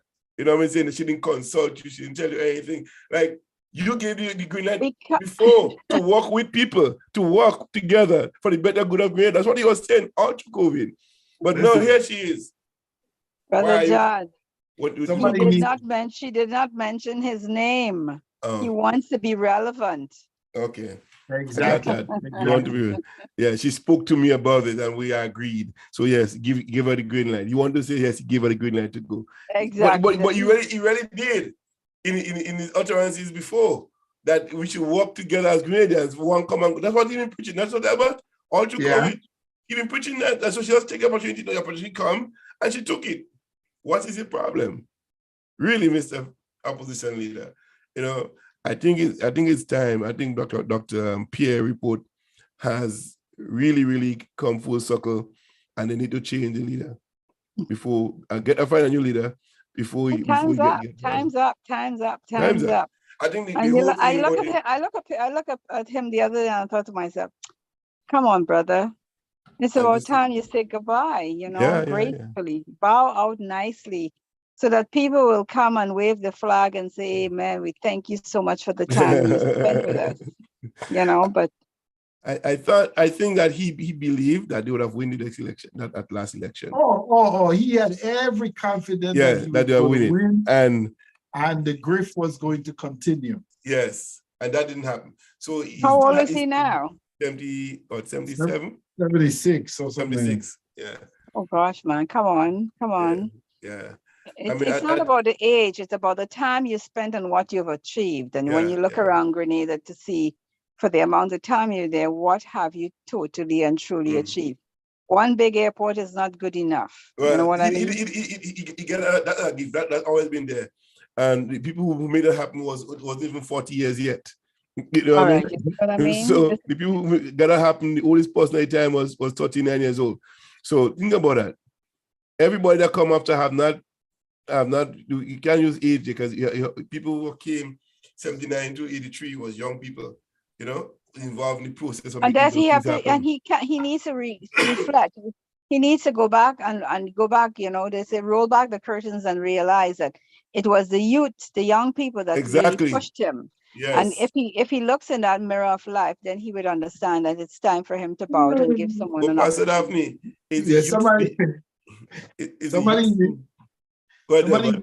Somebody need to put him out to political pasture. Give him a GPS that says get lost and Oh, Lord. No, there are times when you can become, well, Keith has been an economic albatross around our necks for a generation. True. And now that he does not walk the corridors of power and his hands are not on the levels of state power. Yeah. Listen, I wouldn't be surprised if this guy get a heart attack any day. Honestly. Yeah, because he's there's something going on with him, and his something isn't happening. He's stressing because he Yeah, can't he's stressed. he can't fathom a 44-year-old brilliant attorney whooped his ass at the polls. First time, 10 months into political life, brand new, and he got his ass whooped. So he can't deal with it. Yeah. So I would tell them, take all the sharp knives away from his kitchen and make sure he has no rope in the house. Oh Lord. Oh Lord. I'm going to pray. Pastor Daffy, that one is that brutal, you know? David. Oh gosh. No, listen, I'm saying to take them away. Listen, I am going to be a prayer warrior, believe you me, because really and truly, when I saw that, one thing I said, this man is slowly going mental. He is. You know, and we got to pray for him, you know, and he have to realize that, you know, change has to come. What he expect to die behind this desk? I guess. No, because, you know, like you'd think that he would be happy to say, well, now I can retire and I can travel. I can become a speaker, could do so many things he could do. But I guess he doesn't, his hands are tied in terms of thinking of what next. Mm-hmm. Because none of that puts money in his pocket. Of course it could. It could. If he knows how to do it. Not in that way. Then somebody's going to have to pay. In his position, he was dipping his hand in the till. Yeah, but you know, a public speaker today could weigh $250,000. He's not that good at speaking. He's not that good at speaking. Nobody want to hear. You don't. They know, man. A lot of people want to hear Keith. In New York. No. You're right. But the people who want to hear him are dirt poor. They can't pay him shit. Okay? But the people he created and made them poor. So to keep them dependent on him. So they ain't got no money to pay. But, you know, also agree that people in New York, like you know, when you come to New York, you know, that's the people I'm concerned about. The people in New York are living in a dream. Guys, he ain't making no money in New York. Yeah, but I bet you. No, come on, man. They're far more interesting people that can get on a speaking circuit than Keith Mitchell. Keith Mitchell he's not a great orator. He's not. He communicates fairly well with his supporters, but he's not a great orator, and he doesn't speak in any profound way. He's not a deep thinker. He's not. He boasts about his doctorate and his thing, but he's not a deep thinker in the public policy space. You know what I was thinking of? As you said that, Delbert, I thought to myself, as a lawyer, you think that he would articulate a lot better. Well, he's not even a lawyer. He's a mathematician. He's a mathematician. Well, yeah, statistician. Oh, statistics, yeah. Well, that's the reason for that, because when you head down behind the desk, how could you speak? You know, so it's a lot of stuff. Yeah, because you know. But you know, guess what? With time, I think because he's taken the initiative early, I think he'll be able to develop those skills. This is a man that wanted to croak behind his desk so they could say he was working. The prime minister worked to his last. He worked himself to death. Yes. Well, you know, these are the guys who kind of it's built into the DNA that they own that. Like he has the deed for Grenada, like his grandfather gave him the deed and it's his, you know. Nah, they need to put him out to pasture. I think I have a song for that. Our just departed brother, he's one that Stalin will be burning in hell to. I think Oh, let me play this song for you. Where's the song? Show me the wheel. I think he has the wheel. He command that wheel from the people, I think. Yeah.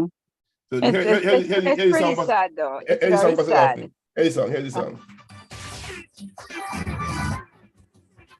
Well, you know, this is simple, yeah. Big enough DJ, socaaholic, don't know. Cardi's and the naughty soca DJ from our boat. Go!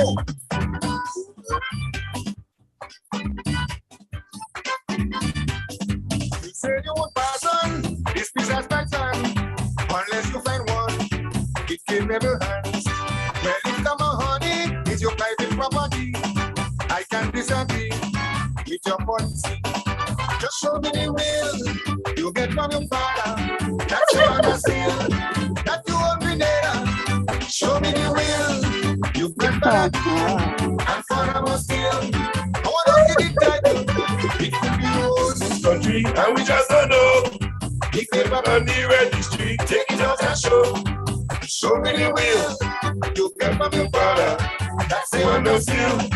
That you own Grenada. Show me the will you grandfather do. And for our still, I want to see the title. Oh my God.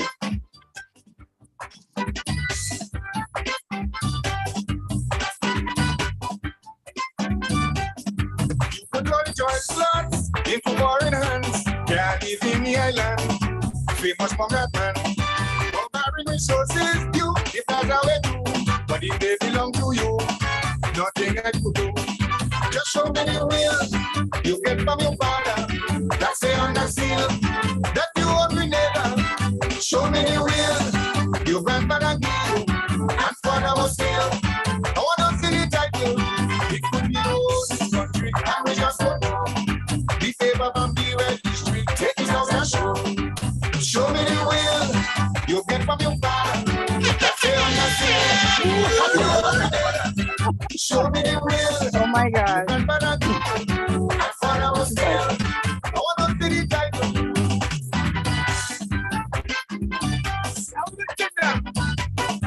Show me the will. Wait on. Vincent or St. Vincent? Vincent? Yeah, your butt paper. Once you have your butt paper, you won't be a Grenada.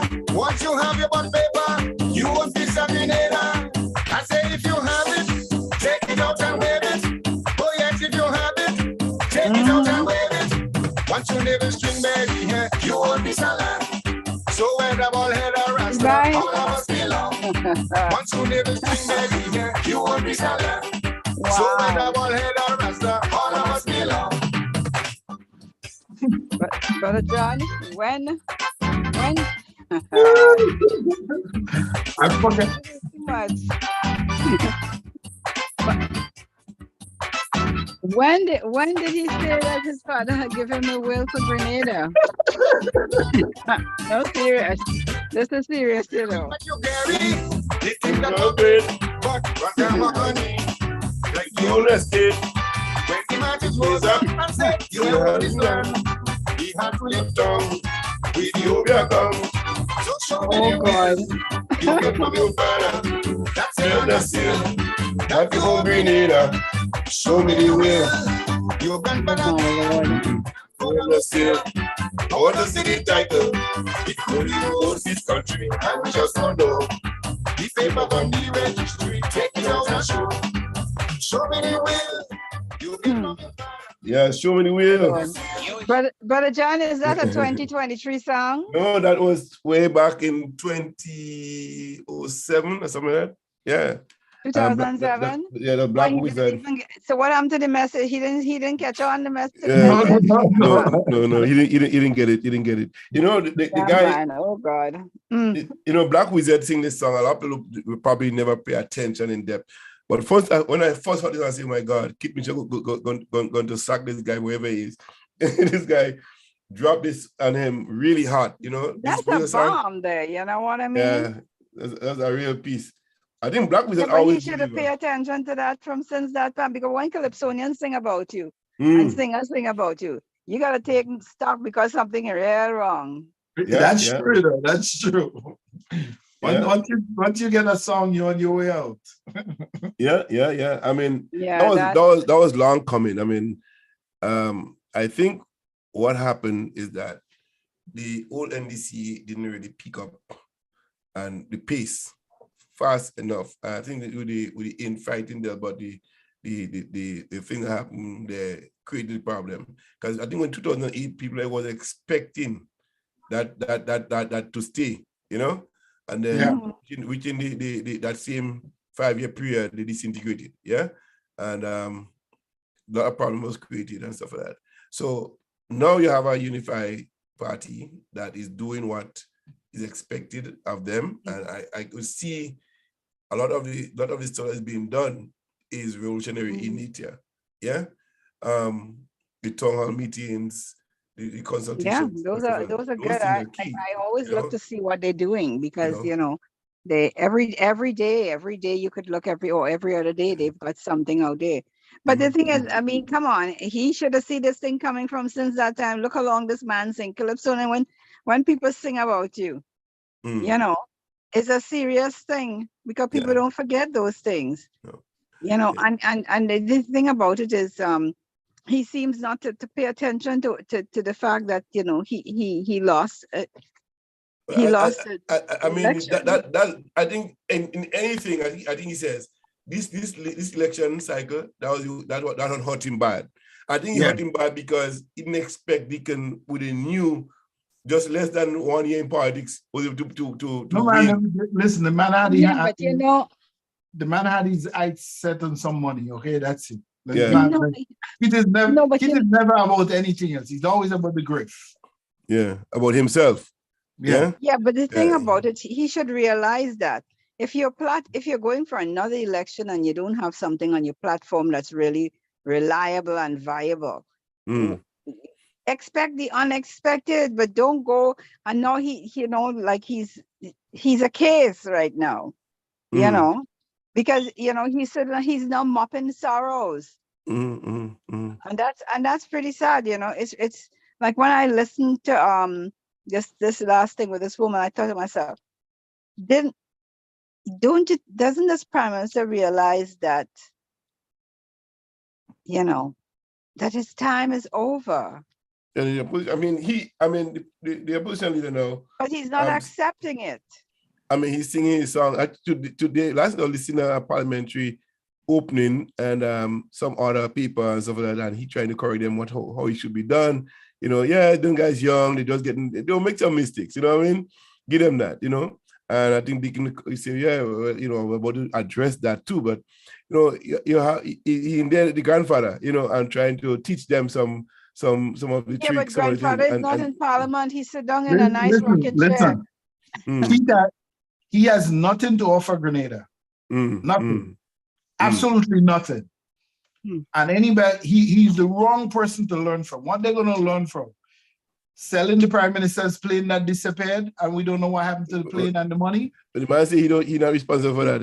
Importing stone from wherever, St. Vincent, Barbados, or wherever the stone was coming from. Tell stones. Buying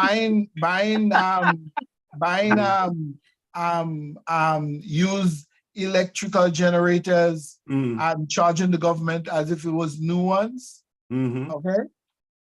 All right. It is so sad, Building a national stadium that as soon as the first wind in Hurricane in Ivan blow the stadium end up on the ground.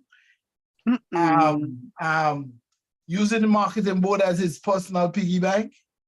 Yeah. What do we want to learn from him? We have poor infrastructure. The health infrastructure is non-existent, or bridges are collapsing, or roads are largely while we have a good network of roads, the roads are in decay. Poor condition. We have a bloated civil service that does not produce. Okay. Yep.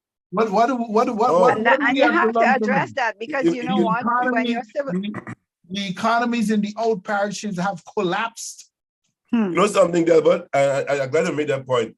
Delma was saying last night, like when I listened to her, and I stand corrected, but that's what I pick up on what she said.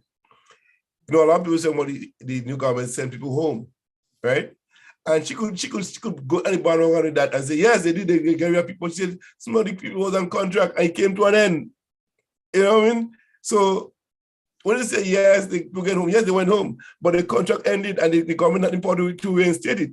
The government had to you look at it. So she ain't gonna get a no bandwagon for political power to say that yes, well, you know, it's victimization. It's not victimization. The contract comes to an end. The government that gave you the contract is no longer in power. So you have to you have to look for new employment. New employment, and what she's doing to help to talk with the party government to see how we could replace those people, put them back in they have to find productive areas of the economy for these people to be re-employed. Yes, and what she's saying, jobs that they've been doing that has largely been based on political patronage does not do anything to uplift the nation. And she's saying, and I agree with that. And she said the same thing in a sense that you have to find productive places to put them, and she's working to get that happen. And I think that's the essence of them working together to get this thing done, because she's in a position, but at the same time, she's working with the senator responsible in her constituency to get this thing done. So when you talk about people get sent home, yes, they get sent home, but the contract was ended. You know? Mm-hmm. It's not that you just that's no good. Keep them around because you want political favor. No.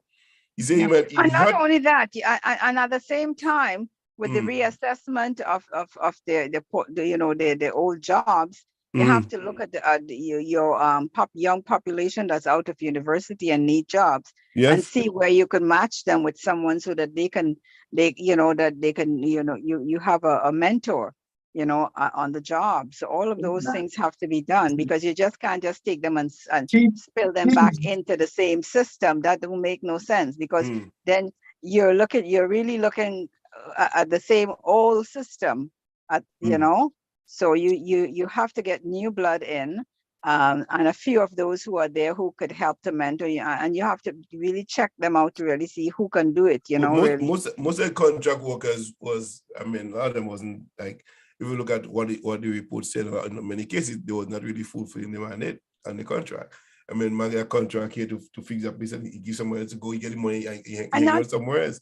So he's subcontract the contract he gets, and he collect the money, and he really not overseeing the job the way he should be overseen as a subcontractor. And it's not only that, Brother John, a lot of them, they work for government, and when you do, they're on long-term leave for 6 months taking courses in North America and Europe. That has to go, unless the government send you there, they have no right to be taking that kind of leave, because you're doing a disservice to your own people, when you do these type of things. Yeah, it's a lot of that. Nonsense. The man is on a personal grievance too, okay? Don't worry. What are you grieving for? He'll be best known in Chantimel. He missed out on whatever money that was going to come from the World Bank and the IMF to help build back the economy after COVID. That's what he's grieving about. Well, you don't get in that, but the Prime Minister today is in a better place. I think that he will make better use of. By the way, I saw something circulating yesterday. Actually, I saw it about a week ago.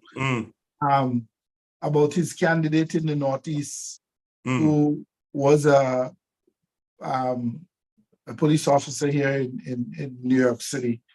Well, I'm not in New York City, but that they made some deals with some Russian guys that they were going to win power and what they were going to do, and that he was able to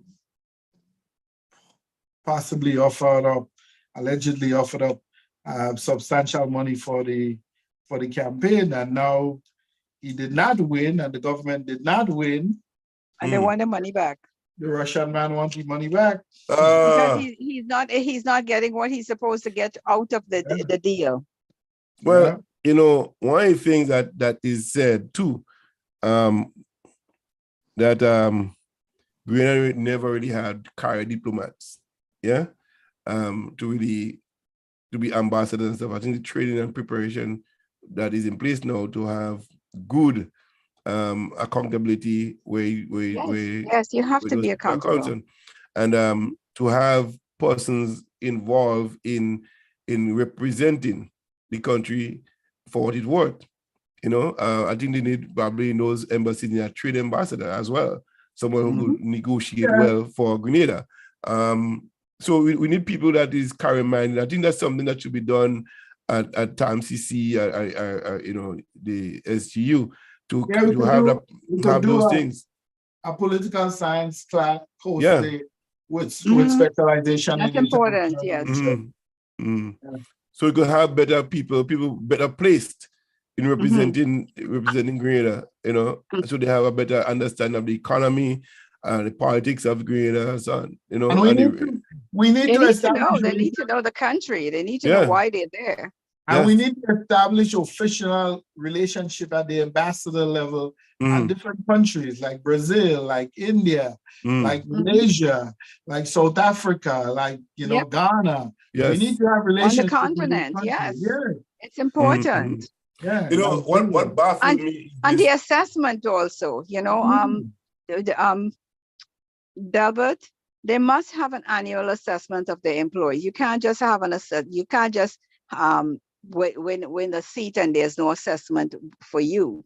You know, as well as the civil servants, you have to assess them. Your whole administration must be assessed at least annually, so that they will know what their performance is looking like. The guy grandfather gave him the deed some time ago, so he was running the thing like himself. There were no principles. Excuse me. Look! I have one with a stamp. You see the colors there?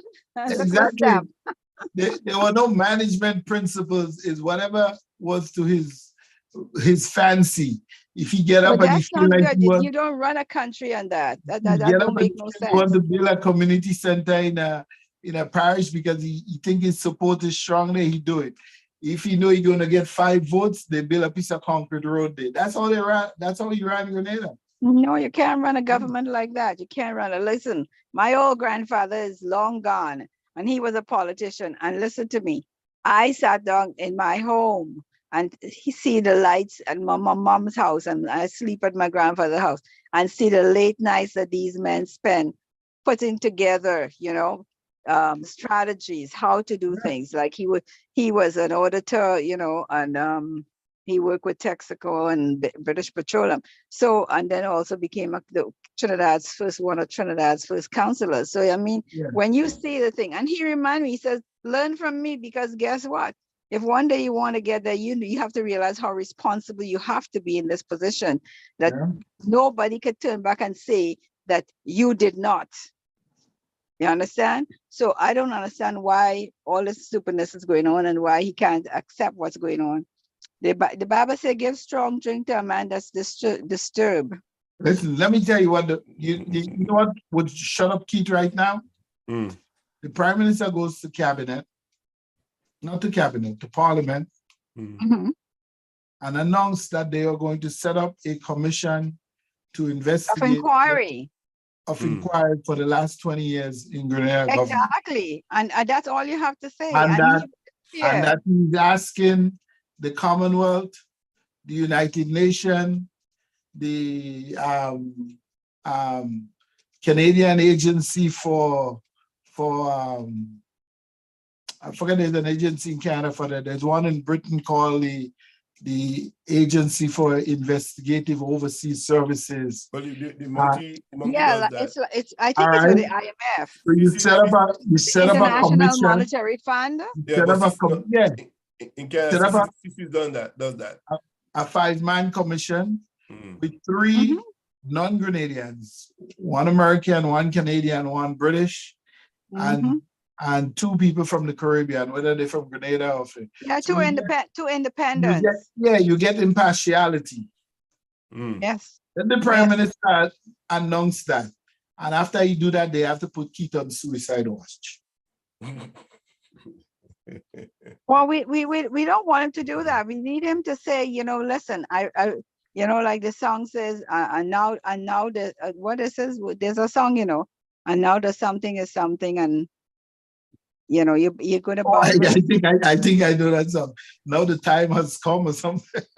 Yeah, you know, it's that song. You know the song I'm talking about. Yes, I do. You reach the final curtain, you know, Yeah. and it's not that I dislike the man. I am saying what I'm saying to Well, you. I dislike him. I dislike him. No, I don't. You see, when it comes to humanity, I have no dislike for humanity. I may dislike their behaviors, their mannerisms, the way they operate.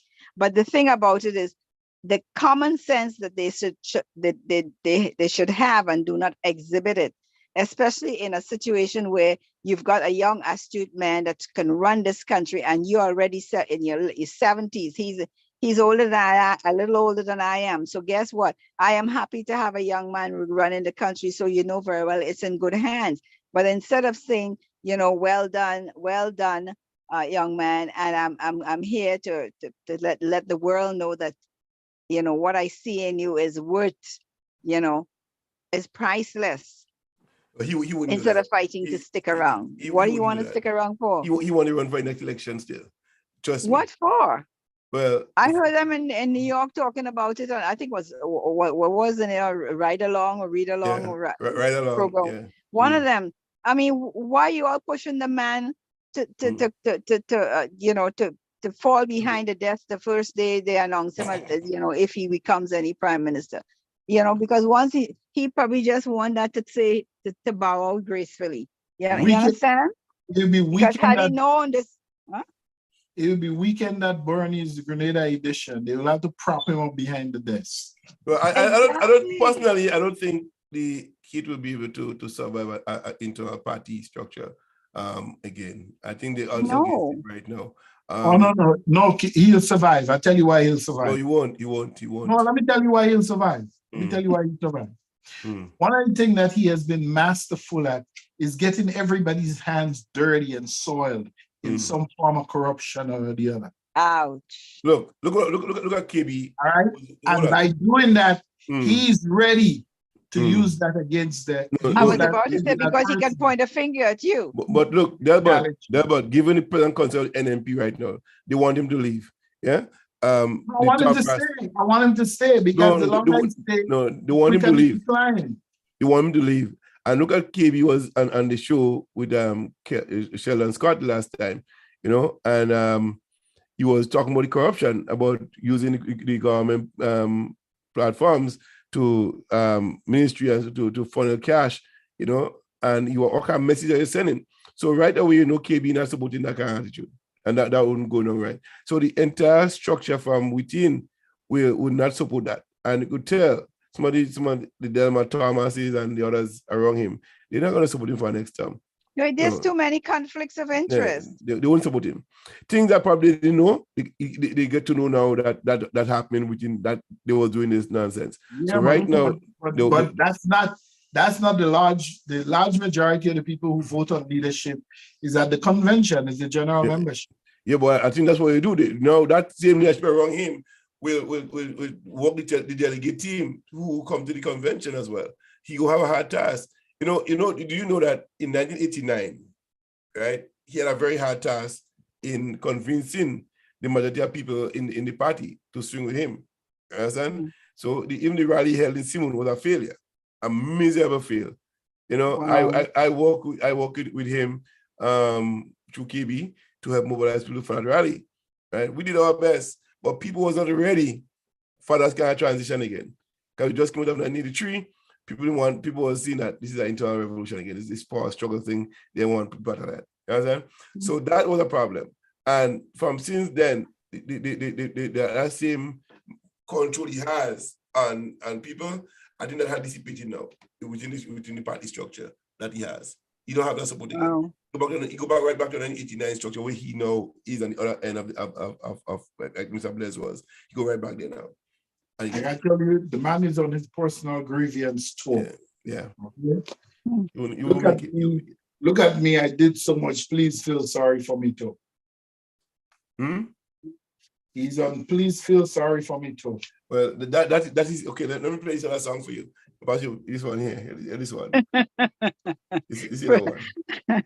You're coming to whip him now, right? Yeah.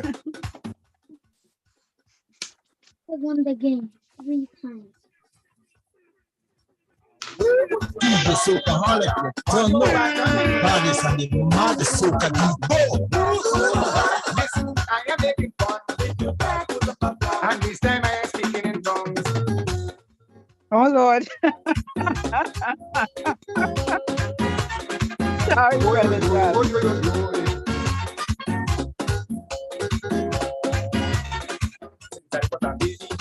I was such a mess. When me mother gave me, it wasn't my guess. Naturally she saw that I'd be a warrior. So she named me after a woman named Bara. That's right. I'm fighting Daytonians, I'm fighting the press, I'm fighting Tradonians, I'm fighting with zest. Tell them I am the boss here in this country. Me name is Gladius, just so you will see. If you back, put up around. Tell them to leave me alone. Because I ain't so hard like a stone. Any one of them will try to be told. Tell them I say they were from the road. Oh, yo. Wow.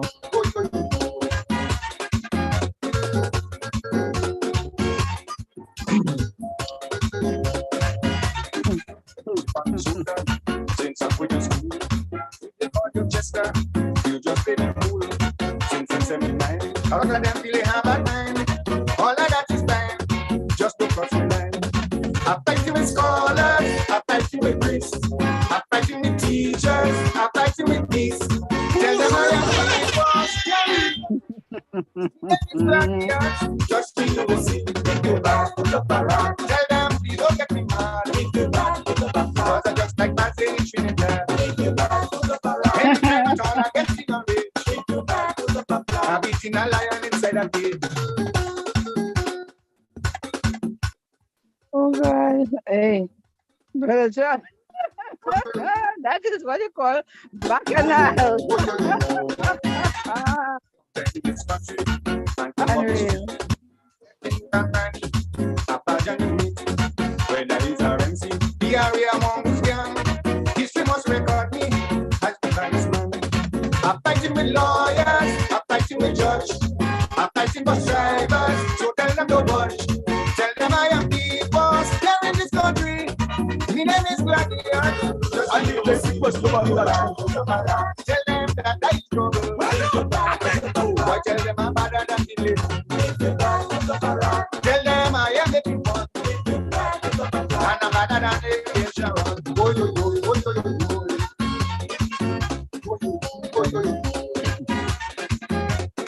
That's too bad. That's too sad. That's sad, eh? Tell them put it in the sky. You I want to identify.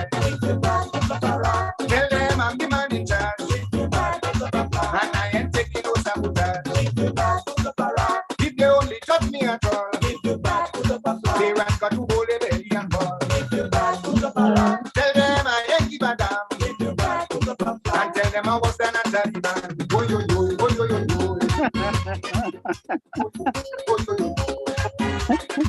Oh my gosh, this is too much.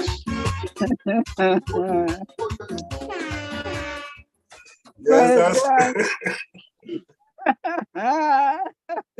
Listen. that was Black Wizard at his finest. You know, the Claudius. I'm a warrior, and you know that's what who the prime minister, the former prime minister was. Yeah, but you know what? Bajan, you know, Black Wizard is the former prime minister, real big #1 enemy. Serious. Oh, that the kind of a composition that really dictates, really says who the prime minister really was. Oh yeah, this is just a Bajan. Thunder, you know, and lightning. He's just super for everything. You know, imagine the new today. You know, he took them to court. You know, he win. The guy had to revamp his media house. You can't call his name. We have to change libel laws in Grenada. It's too easy for politicians to sue. To sue media houses and stuff like that. Yeah, I mean, if you're a politician, you have to expect those things to happen. You know, people will write up Exactly. stuff. You can't just want to just sue a man because he speaks something about you and you want to just take him to court, and which was for a million. Look at it with Claudia Joseph, eh? Right? The tape clearly states what the man say he is, you know, an investor. Remember that? Yeah. The video stated, you know, and she just repeat what the media said, and you want to get a code for that? Yeah. You know, so we have to be very careful that we don't allow politicians to get away with things like that. Yeah, they're becoming according to my grandmother, touch us. Trust me, you go see big chip on his shoulder, you know. Oh God, you say you I- I- fighting with lawyer, you fighting with the judge, you fighting with School everybody. teachers, so- everybody fighting with, you know. Yeah, but you see, when you beat up your chest like that, you know, Jesus, The man say he could be that that the man have gorilla power. Yeah, but to see all those. Listen, I kid you not, right? When he first went back to politics in Grenada, I was inclined to support him. Yeah, I did. And I remember a friend of mine coming to me and telling me about him. And I had known him, and I had I'd known a personal story about him, so I was not really sold. But when, I don't know if you remember when the first batch of students came back from Cuba, and they actually, I think it was a cabinet meeting held to say not to hire these people, they're all communists. And Keith left the meeting and went and hired 5 of them immediately. He didn't care what they studied. He just hired them to put them in his ministry, right? Yeah. So that was a really good gesture. And then my friend came to me and asked me to help him organize a fundraiser for Keith. And we organized it in a house of another friend down on Powell Avenue in East New York and raised decent money. And I remember in those days, I used to have to wake up every Sunday morning and, you know, give my mom a call and find out how she was doing and whatnot. Anyway, I was out partying the night working, and I didn't call her. And she called, you know, wanting to know what happened. I said, Ma, you know, I went to this thing last night for Keith Mitchell, and I could just feel the iciness in her just like came through the phone and it hit me, you know. Wow. And she just simply said, this man is never going to be good for Grenada. He was many things. She said he's not going to be good due to Grenada. So you, your own man, you could make your own decision, but don't ever bring him in my house. You know? Wow. Well, you know, and the other end with me and Keith was this, right? As the president of the Grenada Union of Productive Cooperative, we went to Francis Alexis at the time. He was the minister responsible for cooperatives. So we went to him, tell him, look who we are, what we intend to do. At best, we sent him a letter beforehand, explaining who we are. So we requested a meeting with Francis Alexis. We got there, he accepted us in the office, we sat down. And, you know, out of this man mouth came, after we told him what we were doing, so you guys believe that education is production too? I said, yes, we believe that. Then he asked the question, would you guys accept the taxi association into you guys cooperative? I said, no, we're not going to do that. We're not part of they have association for themselves, they do their own thing. He said, Bill, if we would not accept them, I can't accept you as part of the thing. So I said, fine, that's good. Well, within 2 weeks' time, he ended up splitting from the party. He's no longer a government minister. Keith Mitchell became the minister of cooperative. So we asked the secretary in our office in St. George's to send a letter requesting a meeting with Dr. Keith Mitchell, which he gladly accepted. We had a meeting on Tuesday, and he sat down with us, and we told him exactly what we were about, what we're going to do. And he requested that we took him around to all the cooperatives in Grenada and in Carriacou to see what's going on in the farms and this stuff and the sewing cooperatives. And we went to Grenada, and Keith went with us 2 days. Yeah, we went out and went to Carriacou last. And we did well. We got the concessions. We got all the things that we asked of him. We got it from the minister. And then there was a project that the PRG started in a place called Guapo in St. Andrews, upon capital, electrification and water project. So I told Keith about it while he was driving back, and he said, take him to that place. So I mobilized the people that came out, and Keith came up. And man, I was asking Ben just to help me get this thing done for years, eh? And Ben just wasn't giving me no answers, nothing. So I spoke to Keith. So he came up there the Wednesday evening. Brother, the Thursday morning, the trucks rolled in with the workers. Electrification finished and water finished. within that day, just to finish complete the electrification and the water. And, you know, from that day, you know, Keith has able to win support in that area because he brought that, finish up that stuff for him, for them. You know, and then came the convention in 1989, the whole thing over the party from Blaise came, and I was asked, no, guys, no, Fever had to return, eh?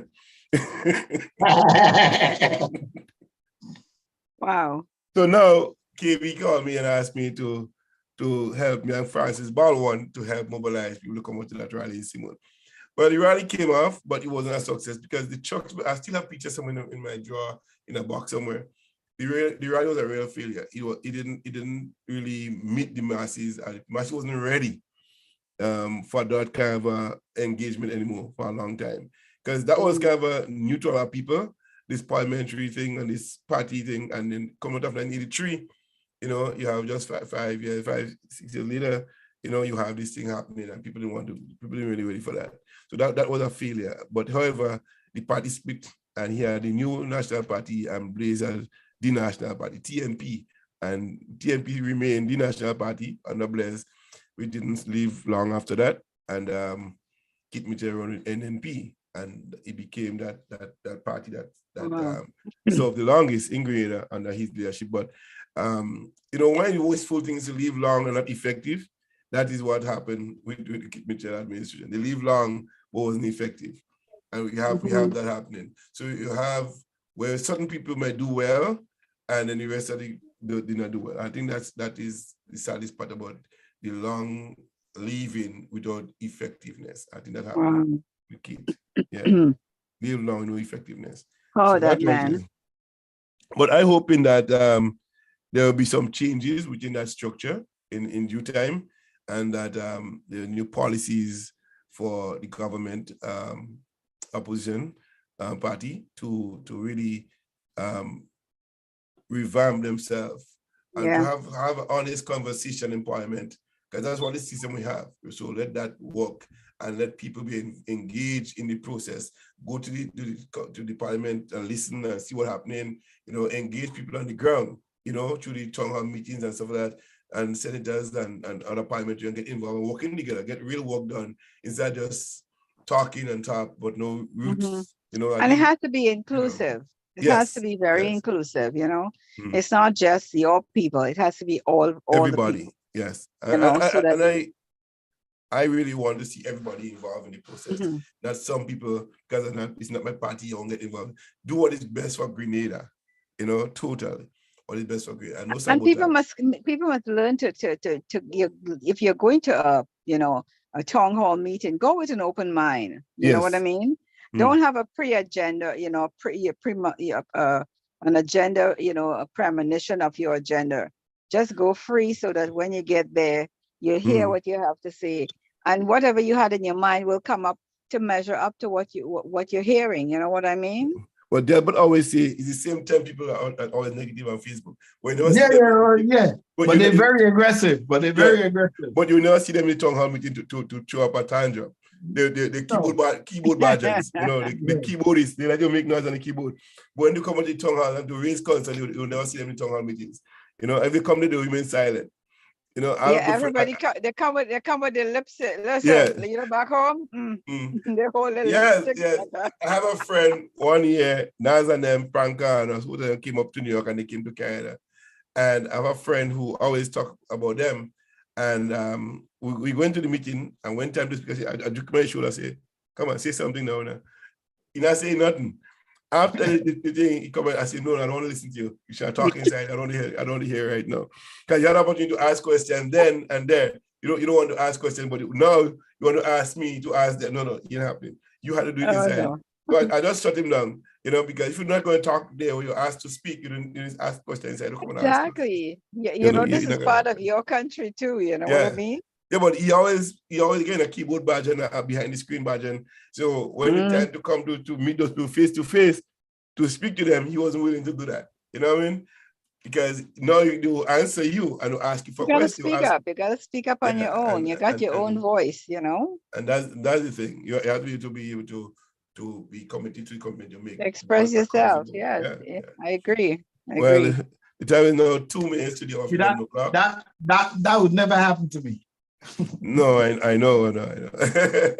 When time to ask you, ask. I'm gonna be mounted off. They have to ask me to sit Oh, down. before we go, Delbert, before we Yes. go, you think that the MNIB, the new body government, should seek consultation with Beeman and Mr. Denzel Weeks, other persons who was originally involved in the marketing board? It wouldn't hurt. Listen, man is as relevant today as he was in 1979. Yeah, and he still lectures. And he's as sharp as ever. He understands the issues. He understands things, how it happens in a global context. Right now, oh my God. God. Money. So you have the country's most brilliant economist it ever produced. Use him. Yeah, and I mean, other countries using him, Yeah. right now. But Bonnet is being used by, I say used, being had, and in some cases volunteer his time to other people, and in England, for example, advisory board and some organization there. So he's doing a lot of work, and I think, like, how come Indonesia using him? Why not Grenada? For the economic development. So why can't Grenada can use him as a advisor as well? I think it would serve well to have him.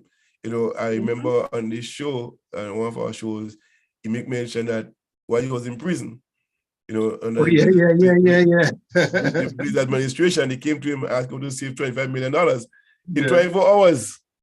In 24 hours. And he gave them solutions, and they did it. And the next 2 weeks, he become the most negative person. They lambaste him everywhere, and the media. They're making all kind of government officials talking about him. A man is never king in his own house, man. Yeah, they'll come to him by night or by day and ask him for advice, and then they will criticize him in public. So I say, approach him. I think he's very approachable, and he'll be willing to help. He said this time he didn't have to go on this stuff that he contribute to this time. Of course. You can't be giving advice, and now you name only could relate to 1983. He's qualified. Very much qualified. You have to look at the fact that he's qualified, he's served his time, and if he's been exonerated, that's the end of the story. Yeah. Next, you go to the next level at what he could, because what he could do for you, for the country, is most important. It's more important than what his shortfall was. At the end of the day. At the end of the day, he still get a bad rap. He's not guilty of his stuff. So that the facts will prove that. That the decision that was made wasn't by him. So again, that's another taking a bad rap for everything. Like he said, he will not be going back to Grenada anytime soon to leave, because somebody kill a cockroach in Sodez, and live in St. George, will say he killed it. He said on the show. And that's what people don't know. The man have a wicked sense of humor. Yeah, man. Well, I used to be around Bonnet, and sometimes you laugh. I'm a security person. You don't want to laugh out loud when you hear him make certain statements, right? But he will sit down on a table next by, and he hears somebody talking, and he'll say something. But even in a business meeting, he'll say something, and the person will take a moment before they really get it. And I'm thinking, I'm laughing my head off inside.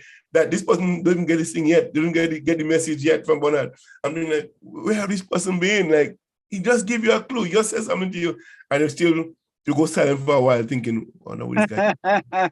They're asleep. They're still asleep, man. I used to watch people, talking about IMF, people come in and, they're talking about it's just giving them numbers, giving them facts that they don't come with it. You have to educate them. You have to educate those people they send, IMF people, you have to educate them on the economy of the Caribbean and Grenada. They have no clue. That, the IMF?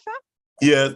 The IMF, these people just want to talk, When you look at a half of them, you listen to what they say. Like, I have been in one of the groups, and I listen to them. I says, I challenge the UN General Secretary. They have no clue. And he was mad. Because I said I challenged him on something he said. I said, he was sort of saying, oh, the issues in Africa is because the people are not paying attention. I said, well, why don't you stop saying these things about the people when you know very well that all of these things are agendas for to keep the kingdom divided? Yeah. And Definitely he I was was speaking of. mad. Yeah, definitely I was They speaking were of earlier divided. on. That's what they do, you know. Yeah. And even Bonner had challenged Fidel and some issues one time, and he told that Fidel was wrong and Bonner was right, you know. Mhm. And he never apologized to Bonner for it, but he was adamant that he was right until his own scientists say no, Bonner is right. You know what I mean? So Bonner don't ask you questions because he does not know. He asks you, you already had the answer. You really know about it already. You do all the research, Exactly. everything. So you come to you ask it, and I learned this thing that you ask people questions not because you want answers. You want to know how aware they are of the present situation that faces everybody.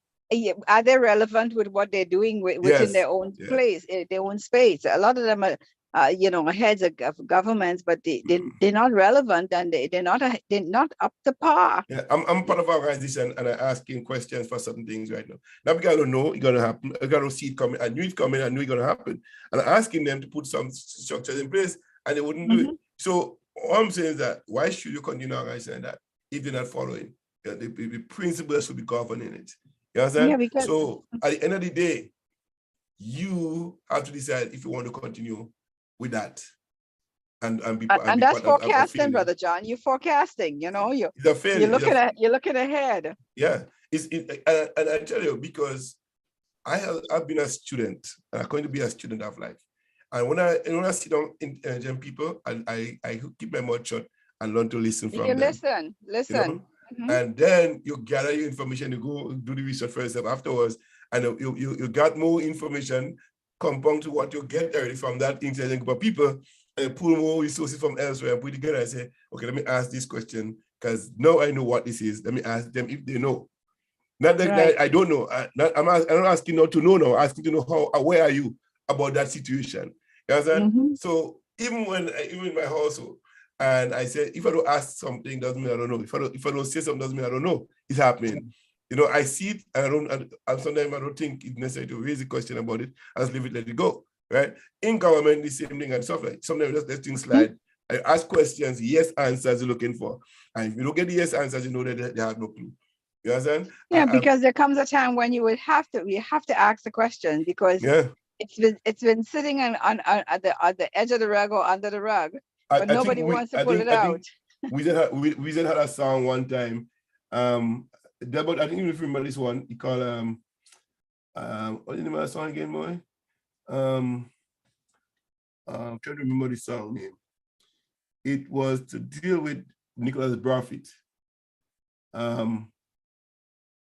Nicholas Brophy, that song was what song? I don't know. Ain't you ask them, I don't know.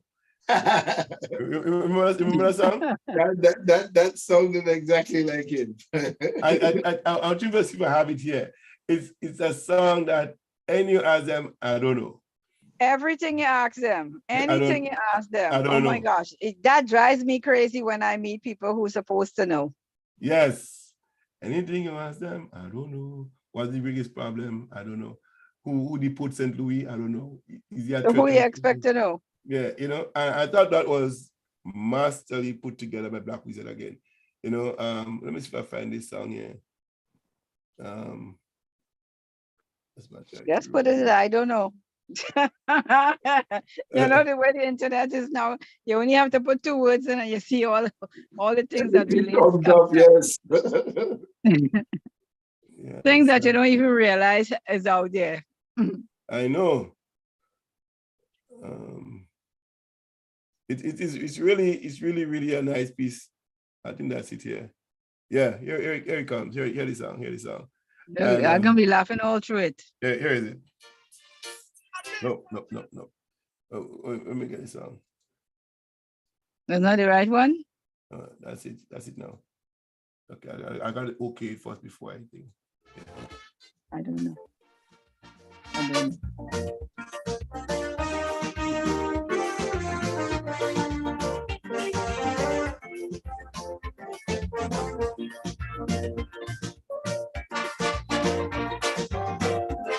The Black Wizard. Okay.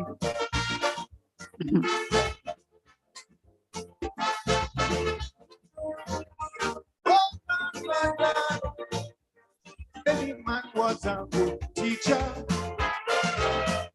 and education officer, very loyal to his profession. He loved to be with but since he become prime minister, oh, what a complete turnaround. I don't know if it's mental pressure. The man get like a real dum-dum. And anything you ask him, I don't know. One answer you get him, I don't know. How much you be trenching, I don't know. When I am coming, I don't know. The ship of state sinking quite rapidly. The captain knows nothing. What a tragedy. All what Mitchell asked him, I don't know. All what Winnie begged him, I don't know. What's about Kendall Singh? I don't know. Will you reinstate him? I don't know.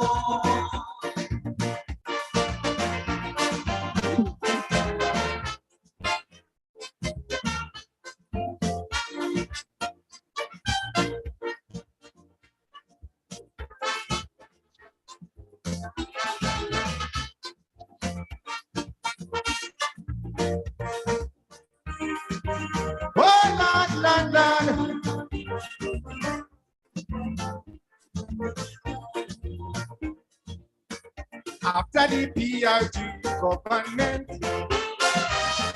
people stop out democracy. Now take a walk up to Parliament. What you will see is real monkey. They don't care about standing orders or what's on the other paper. And don't get call on Mr. Speaker. They all have their own agenda.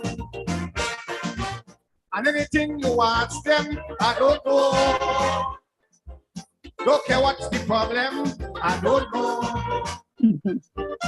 Where did fire money, I don't know. When you build the treasury, I don't know. The ship of state sinking quite rapidly. Them fellas knows nothing. What a tragedy. Why you deport Patsy? I don't know. Francis, was he a threat to this country? I don't know. What's about the big farm? I don't know. Will it follow the island? I don't know.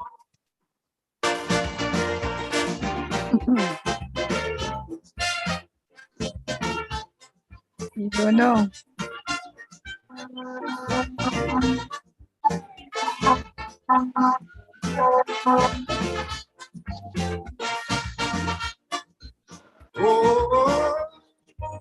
Oh, Lord.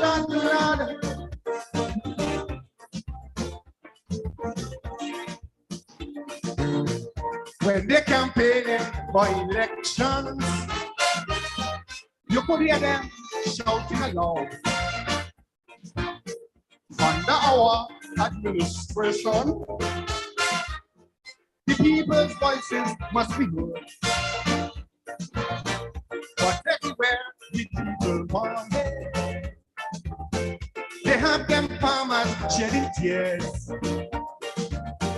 But it's like nobody listening. All the price falling on their heads.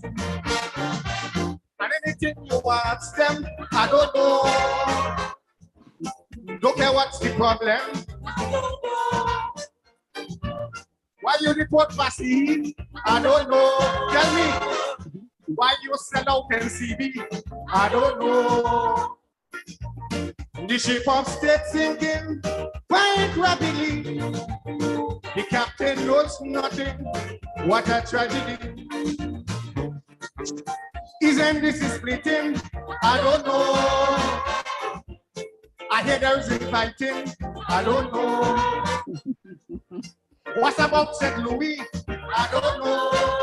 Tell me, is he a threat to NDC? I don't know.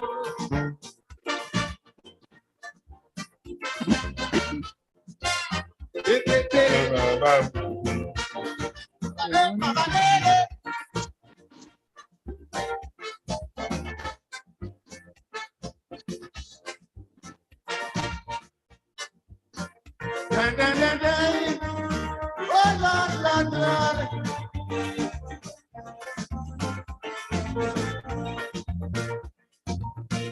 They always post about Westminster. They say it is the best system. But when you check out their behavior, they don't want no opposition. But if they won't answer with questions, we'll see how long they will survive. Cause we'll surely teach them a lesson in the year 1995. Because everything you ask them, I don't know. Okay, what's the problem? Where this country going? I don't know. Are we really progressing? I don't know. The ship of state sinking, right rapidly. Them fellas knows nothing. What a tragedy. What's about tourism? I don't know. Tell me, how is education? Tell me about agriculture. I don't know. Is there a bright future? Thank you. Good night. Yeah. I don't know that, but I don't know. Someone said here, kid don't know nothing, that old goat.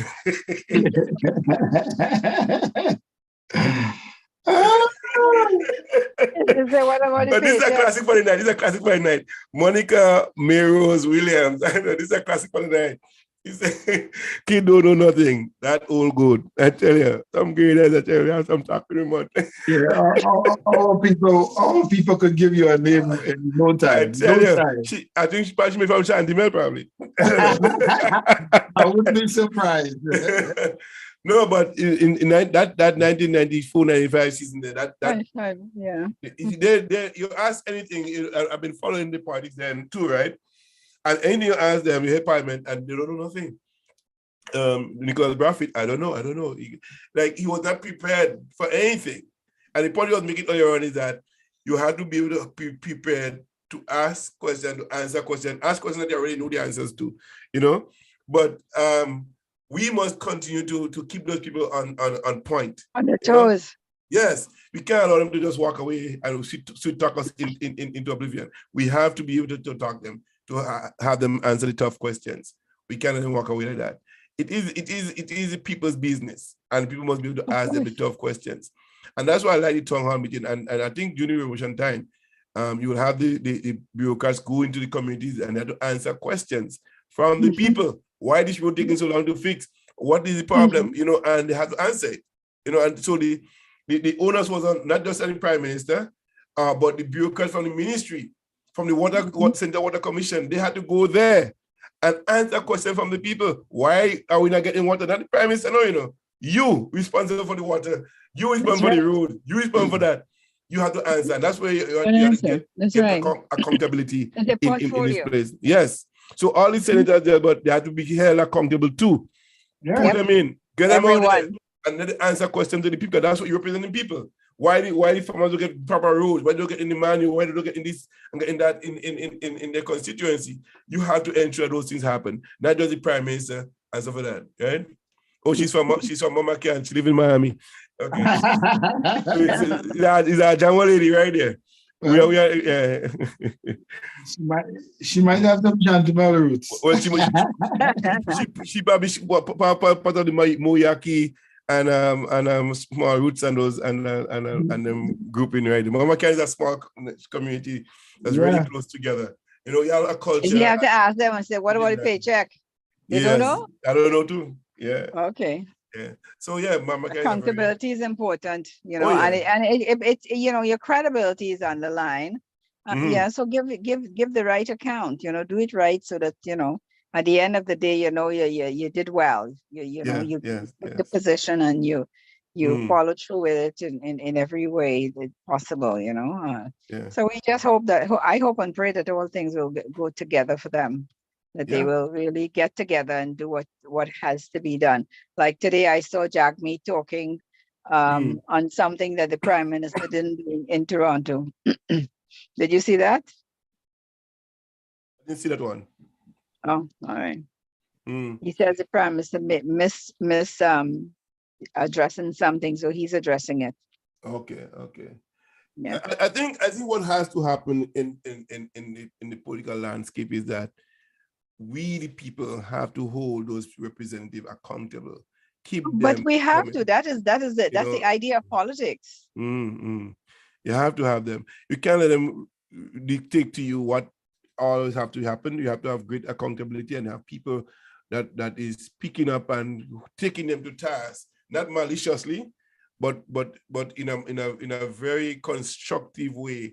That you know that they know that when they come into these people already know. I want to encourage people to get your facts together. Know what you need to know to challenge the status quo. Because if you don't know it, they will just bamboozle you around. I don't care who and know what and Brother John, they need to know what the platform of that the member of parliament. Exactly. What was his platform? This is the platform, you know, before he was voting, he give you a list of this is what he will do and what he will do. Make sure you that he's accountable for all the things that he said he will do, because these are the things that they asked for.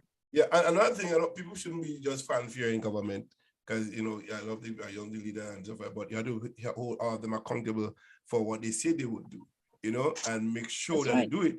Because at the end of the day, as much as all of us who here, and I say it with no apologies, I am supportive of the NDC government, and most of us here on the shows that we have, most of our people here support NDC. German FM is a totally different entity by itself, but I can assure you that who we are here, NDC could rest assured that we would not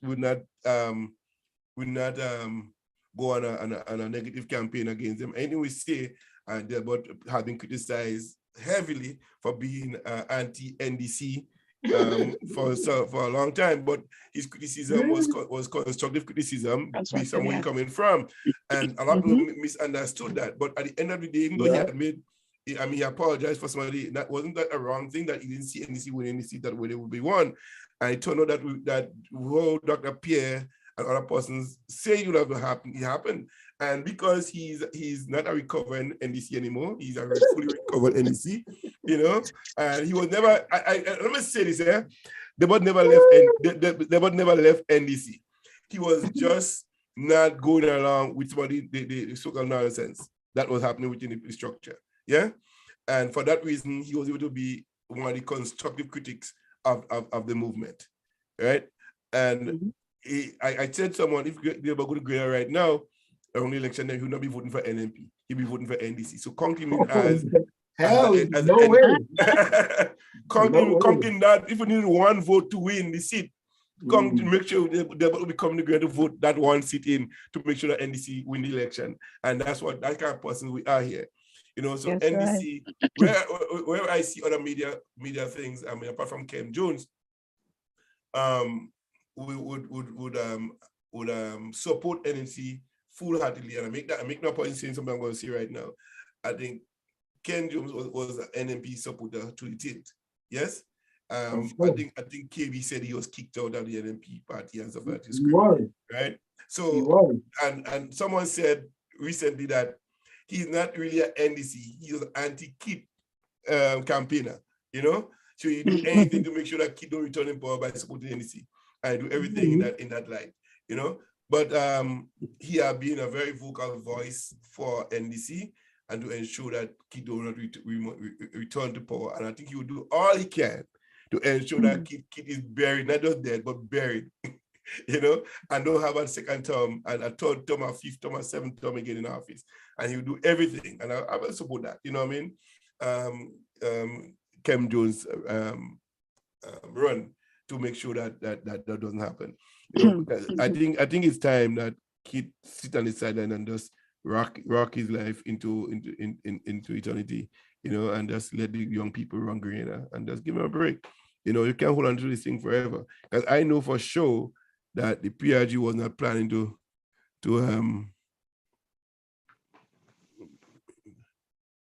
yeah, nice, Margaret. I thought Margaret gone. She didn't been listening all the time. You know, she still say something. The support for a political party means that you support everything the party does. No, Delbert was and is entitled to his opinion as everyone is. Exactly. You know, so that's the point I'm make here too. That despite Delbert, so what people see as negative, I think was, what's the girl name? She was really coming out after there, but Sandra. She was a fake though. I know who she was though. I know who she was too. You know, she's a bishop, the bishop wife. I think that's who she was. She can't hide anymore. You know, so she was really on there about like white and rice. But I have to think that people like that who blindly support any political party are actually dangerous to the country. Yeah. Because you throw critical thinking out the window. Yes. You have to be critical thinker. Yeah, but I think overall, people in Grenada in general are looking from 1980, 2008 actually, people are looking for that return of the programs of the PRG. They still want that happening in Grenada. They still want to see, people talking about revamping CPE, people talking about having these parish council meetings and people asking for those stuff. I think that was something that's been yearning for a very long time. Yeah. And now we've seen that happening. I think it's very difficult for any other political party to come in and really take away that from them. Another thing that is happening, I think that Grenada need to get fully aware of is the constitution as it is and learn how to operate within that until we change it. You know, that's what we have, that's what we operate with, and we could make changes. How the Prime Minister seen that you don't believe in all these ceremonial things like governor generals and presidents and stuff like that, you know, and I'm looking forward one day when all that going to be changed too, as but is patiently waiting for this constitution to be thrown out the window, you know. But what we have is that we have to operate with. And another thing people always say that the revolution, you know, with the constitution, we never did. We just amend and put certain things revolutionary, the people's law inside of it, because the court was functioning under the same old system. That didn't change. So when persons making the allegations that the PRG suspended the constitution, they didn't suspend the constitution in its entirety. You know, there's some things that they had to put into the into place to protect the system that as it was, that is trying to consolidate itself. So if you don't put laws in place to protect it, you'll just be another victim of your own well-doing, you know. So they had to do it, you know. So the court and everything was operating that way. So a lot of people miss the revolution. They still do. And those who did not know about it, was not there, they hear about it and they want what was. Yes, they want it and probably want better out of that. Better, I say better, they want better. Yeah, out of what was. Yeah. So, ladies and gentlemen, Margaret.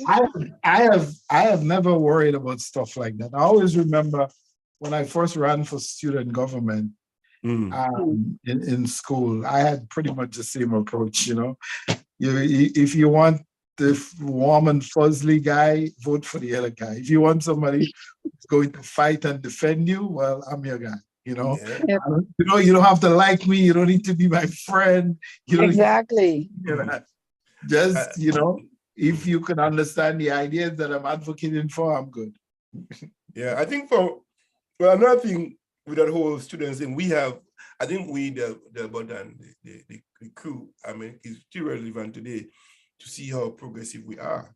still, I mean, all of us who are in students council, look around at us today. Where are we look, I could tell you right now, I could point out the people, the student government body that was in operation from the National Students Council from 1979 to 1983, right? I mean, because look at ourselves. Actually, we came up before 79. Before 79, right? But what's the movement? What's the movement? What we involve? Okay, Wendy Crawford. Where is Wendy Crawford? Right? Rogers Ferguson, Ken Whiteman, right? Yeah. The Director of Public Position, Nelson, Tally Francis, Stephen Fletcher. The whole crew, man. Ken Lewis. Yeah? Jump Up. Yeah. Patrick Antoine, I mean, given whatever he is today, but still, Patrick Antoine. Yeah? Myself, you. He was always an opportunist. Right. And you have Shane Ross, right? You have Shane Ross, and you have Dessa Charles. You have Patsy Lewis, right? You have, who was you again? You had no, oh my goodness, Brian Beggs. You know, you could go back and see all those people today, where we are today. I could find us in position of power, sort of, you know. Richard Duncan, for example, today. Look at Richard Duncan. Yeah. All of us were part of the student government body, right? So look at who we are today and what we were then, what we were doing, what our focus was. And look at us today. We have never shied away from challenge. We're always in the forefront of doing things, you know? So something I always say about Richard, even from way back when, at that very early age, you just knew there was something really special about it. Yeah, man. Yeah, man. He had a sense of I don't know if it was purpose you want to call it, a sense of self, a sense of knowing who he was as a person. And what he wanted. That age. Yes. That the only two people, well, there are three people in Grenada I saw like that. Him, George Philbert, and Adrian St. John. Yeah. God bless his soul. Yeah. You know, so we came from a very good bunch. You know what I mean? I don't think our parents should have been, I think, still be proud of who we are, what we become today. Still, you know, we have done a lot. You know, we have created. I mean, even look at what happened after the invasion. How progressive we still remain without government support in a lot of cases. We just continue doing what you had to do and get things done. We never shy away from challenge. We always go into next level, and nothing to stop us from going to the next level. We keep on moving, keep on growing, and that's who we are. You know? And you know, Brother John, that's because you're all thinkers. When you're a thinker, you spend your whole life thinking. You go from one level of thinking to the next. You expand it, and you're able to look at different things and strategize and realize, wait, from this comes this. What different issues, you know? You don't go far. You don't fall far from that in life. You're always along the line somewhere along it, you know. Yeah, it's like branches, you know, it's like a tree. You're growing up with a tree and you're the branch, you know, you grow from the bottom to the top. So that's how it is. Yeah, that's how it is. Well, guys, it's 11:30. I need to go and we need to grow together. But see you guys next week.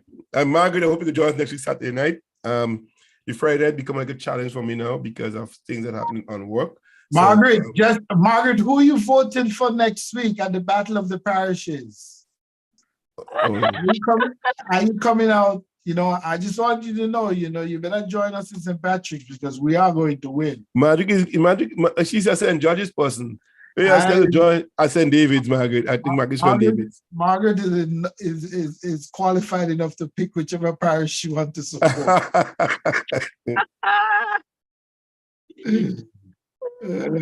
Yeah, that's a good one. Next Friday we have Battle of the Parishes. I'm going to that. They're about campaign for St. Patrick's, Krong City. Big time. By the way, let me play this for you. Guys. Let me play this one for you, Delbert. I don't know if you heard it before. Well, I think I shared with you this morning. I shared with a number of persons this morning. This was a nice piece. I thought it was a really cool piece this morning. I was listening this morning in the car. Let me find it. I think Inspector put a number this day. This one. Let me see if you could hear it. This one, I thought it was a really cool piece. Yeah. There we go.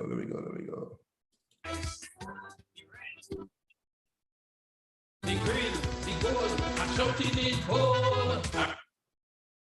I represent 473. I represent 473. Come on. What's going on here? Okay, there we go. Let's go. The jab, yeah. The oil lung, the ice, the red, the green, the gold. I'm shouting it all. I represent 473. 473. I represent 473. 473. I represent 473. 473. I represent 473. All your progress, you know what we get. I love my land. I love my country. Oh yeah. I love my land. So true. My silence is big. I represent 473. 473. I represent 473. That's good. 473. They call it a small island, but we big in the session. Labor Day on the park where we have the base band. People from all over like the color of we flag. The rhythm and the shorty, the Beko and the jar represent 473. 473. I represent 473. 473. I represent 473. 473. I represent 473. I want to hear 473. 473. I love my land. I love my country. Oh yeah. I love my land. So true. My island is big. I represent 473. 473. I represent 473. 473. Every day in Russell Junction, they just put on a pot. Slip and don't tell me spec, come and get it hot. The only country I know we could slip with those up. If your vehicle break down, someone will come and be only 473. 473. I represent 473. 473. I represent 473. If you love Korea, give me a wine in the living room. Give me a wine in the living room. I love my land. I love my country.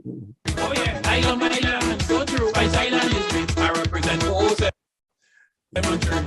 473. I represent 473. 473. They call it a small island, but we big in the session. Labor Day on the park where we have the base band. People from all over like the color of we flag. The rhythm and the shortly, the Beko and the jar represent 473. 473. I represent 473. 473. I represent 473. 473. I represent 473. I love my land. I love my country. Oh yeah. I love my land. So true. My island is. I represent 473. 473. I represent 473. 473. I represent 473. Yes, that's the man Elimus Gilbert. I tell you, you know, always been that person. I don't know. That song that gonna make a big hit for independence. I'm telling you. This was we're not hearing. Oh, they didn't hear it. They wasn't hearing it. Okay, I gotta pull it over and later on and drop it down for you guys. Yeah, but it is one of the.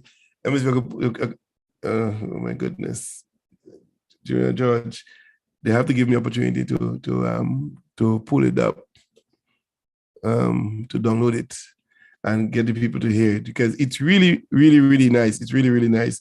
Inspector has done a serious piece with that one. It's short, it's spicy, and it's to the point. Margaret, sorry about that. I hope I get it to you. I'll forward it to you. And yeah, that Inspector, you said? Yeah, Inspector just did that piece there, 473. Let me see. I'm trying to get it. It was a little rattle, but it was, you know. Yeah, let me see if I could. The gist of it was okay. Okay, it's so to be able to download it, but somehow it's not happening the way I want it to happen. All right. You could send it for us later. Yeah, I'll Send it definitely will later. send it. I'll So send it we, to Delbert and Margaret and others. Yeah, yeah. I'll send it to Delbert and 473. It's a really nice piece, you know.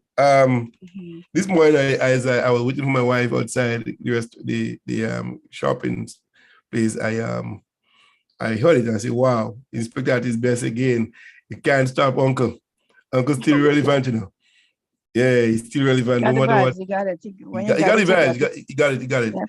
It's no question that he has it down packed, you know, and he really able to deliver the goodies, you know. But there's a lot of people going to Grenada for the carnival and stuff like that, you know. Well, yeah, Grenada has Trinidad is doing the same. They have a lot. They showed the cruise ships. There's not even room for some of them. Yeah. I think Grenada has I think Carnival in Carriacou is in February as well. They're all gearing up for that too. So that is something that is happening, that people, Carriacou have its own carnival. It never changed the time. Grenada always done Grenada, always have August since after the revolution. But that's one of the best that's one of the lingering best great decision of the revolution, to move on. Let me tell you something. That wasn't an easy decision to make, you know. Yeah. But again, B-Man is always on his game with those things are concerned, eh?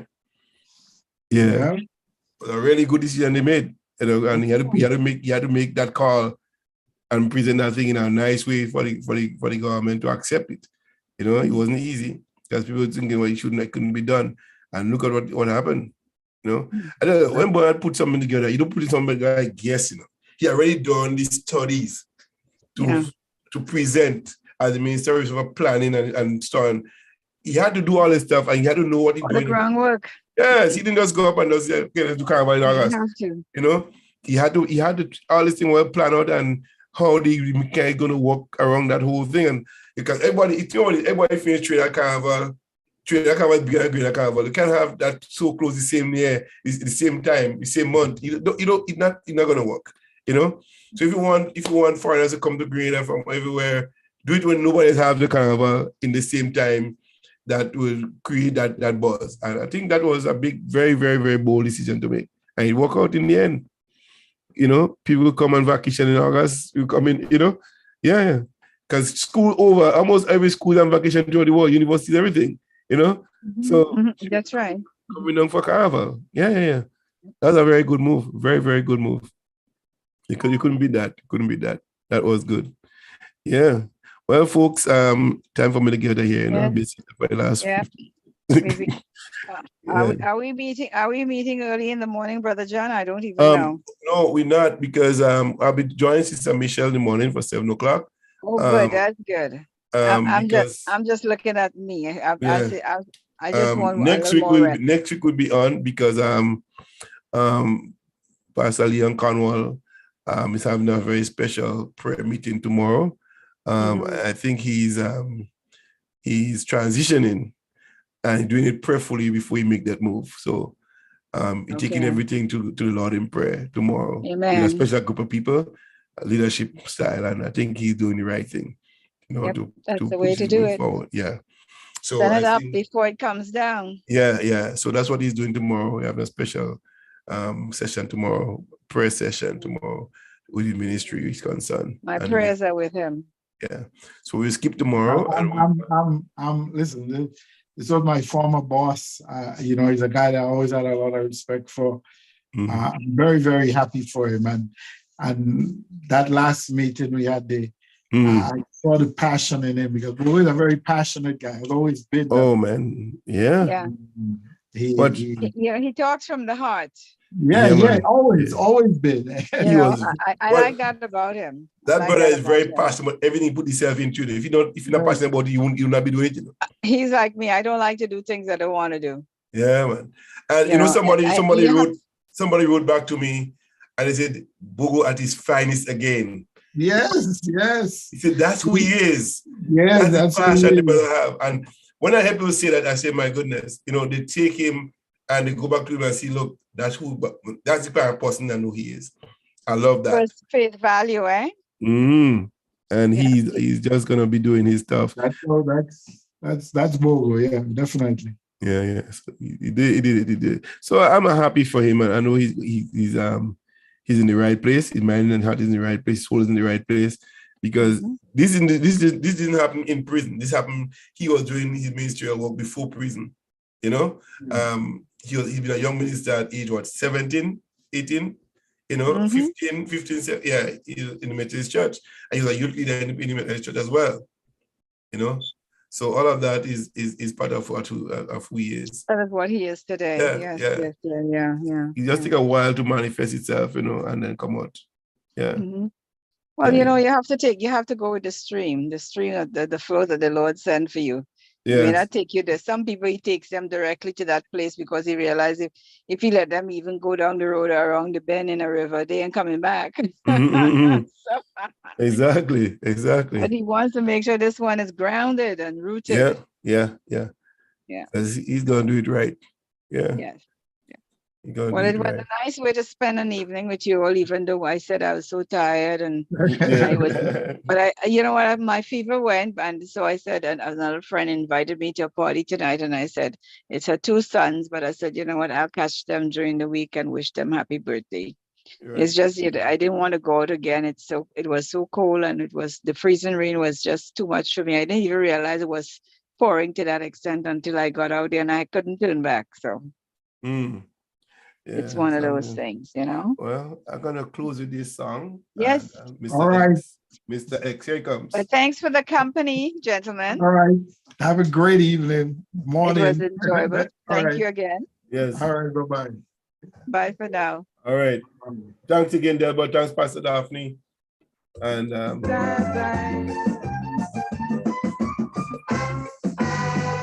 must understand how much I miss the revolution. But you may want to know why it took me 13 years to say so.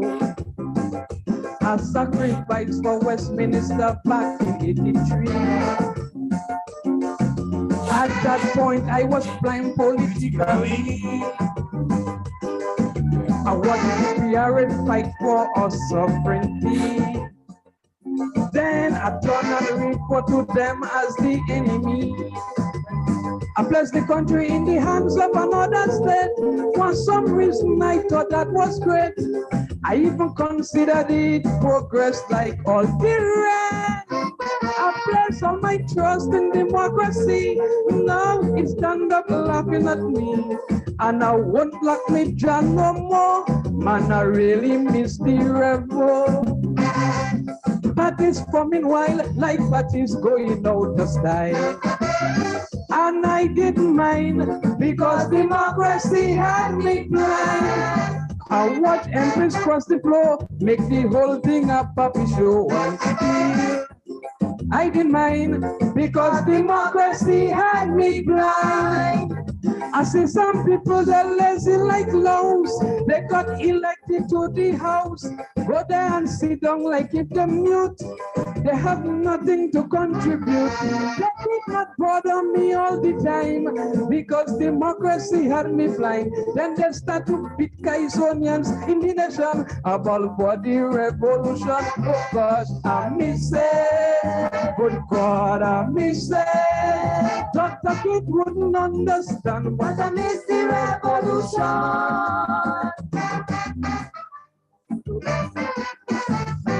Bamba da da da.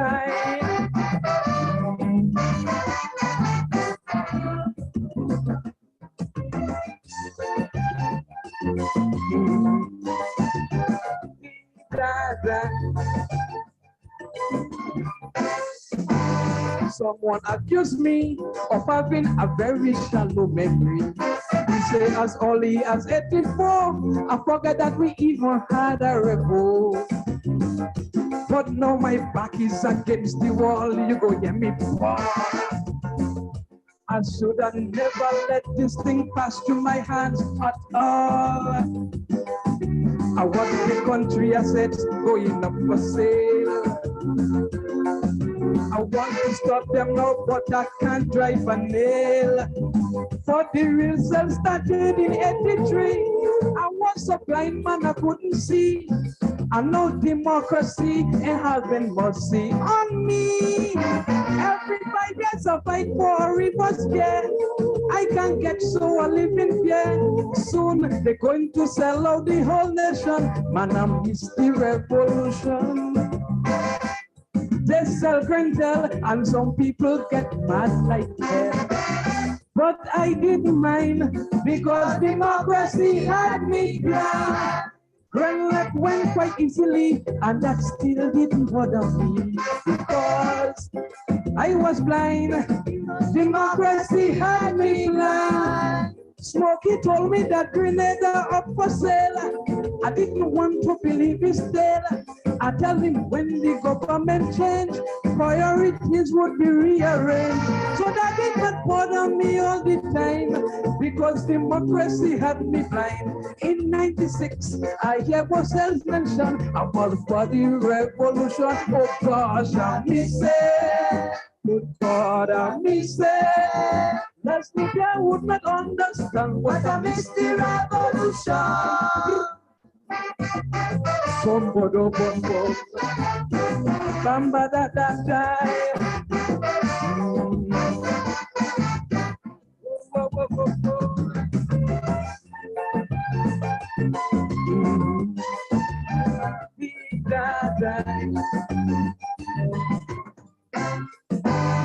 Abella in my class tell me that everything is not lost. Your eyes open now, you could see the revolution creeping back secretly. You won't see M16, you won't see the 52s.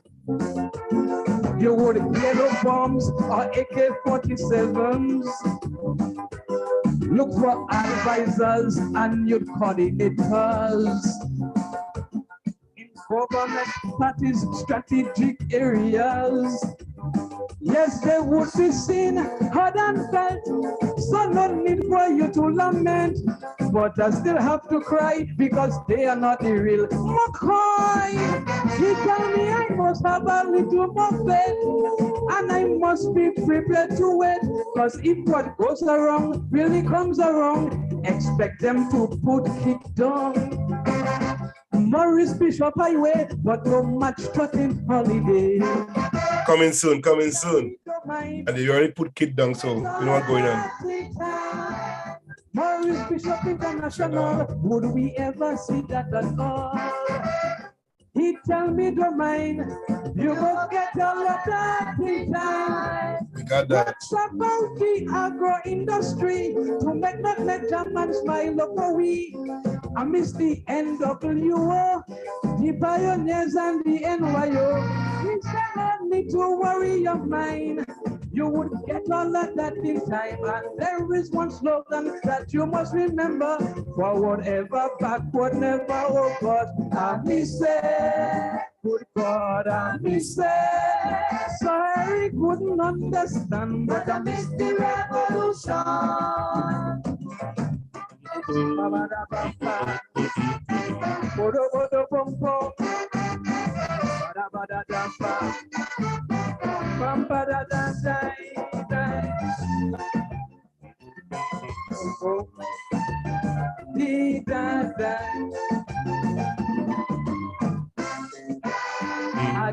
I said, Mr. X, the revolution is dead. Morris Bishop would be no more. Who don't like it, they could pack up and go. So free education, free medical attention. All that would be taken away from the common man.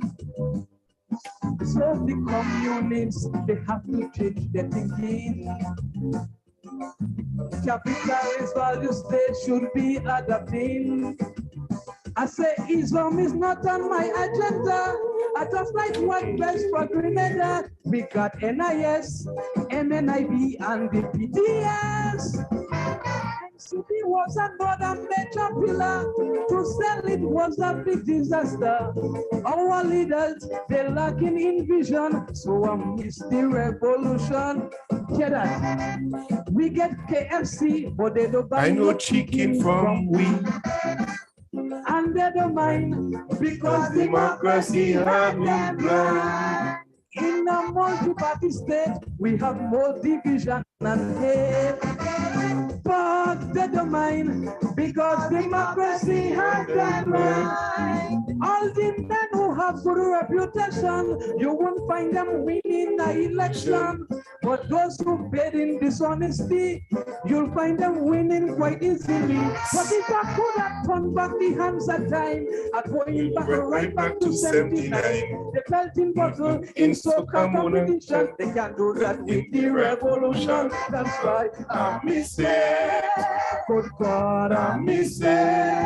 A lot of people won't understand, but I miss the revolution. Good God, I miss it. Good God, I miss it. Like no one would You understand, but I miss the revolution. Oh gosh, I miss it. Good God, I miss it. let me see you wave your hand if you miss the revolution. Oh gosh, I miss it. and all of us miss it. Let me see you wave your hand if you miss the revolution. Don't live like so, but night is there. I miss it. But I miss the revolution.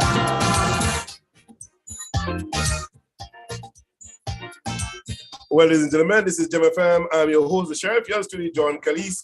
That's why I get to the end of this show.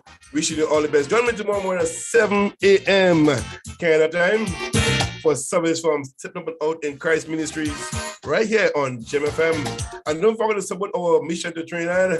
Go on steppingupandoutinChrist.com and make a donation to us for going to Trinidad to do some feeding, having seminars and teaching sessions for the week of March break. We're going down south. Point 14 to be exact. You rather run and hide. We're going to do some work down there. Ministry work. We need your financial support. Are we going to feed people every day? We're trying to send some bars down with food. We have the feeding program going on whilst we're there. So please help us. Donate some money for the cause. We're not like those other big preachers asking for money to fatten their pockets. We're asking for money to help feed the poor and needy in South Trinidad. It's coming from a good place. If it was not coming from a good place, I would not be part of it. So I'm asking you to support us as we go to Trinidad. March break weekend, the whole week. We'll be in Trinidad and Tobago.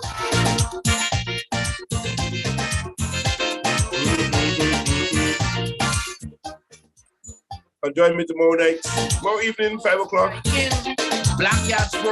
Trinidad time, 4 o'clock kind of time. From the Open Bible Church of Trinidad and Tobago. So they fight in the election.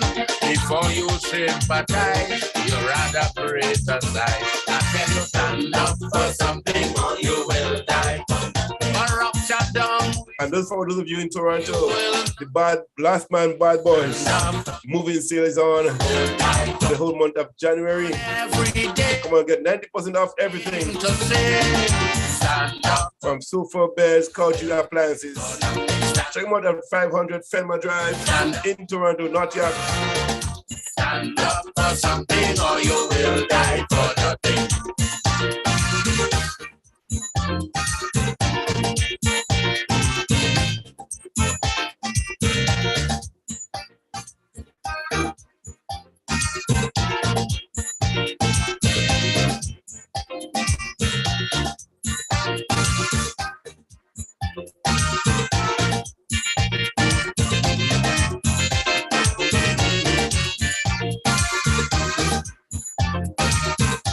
You talking the talk, people walking the walk.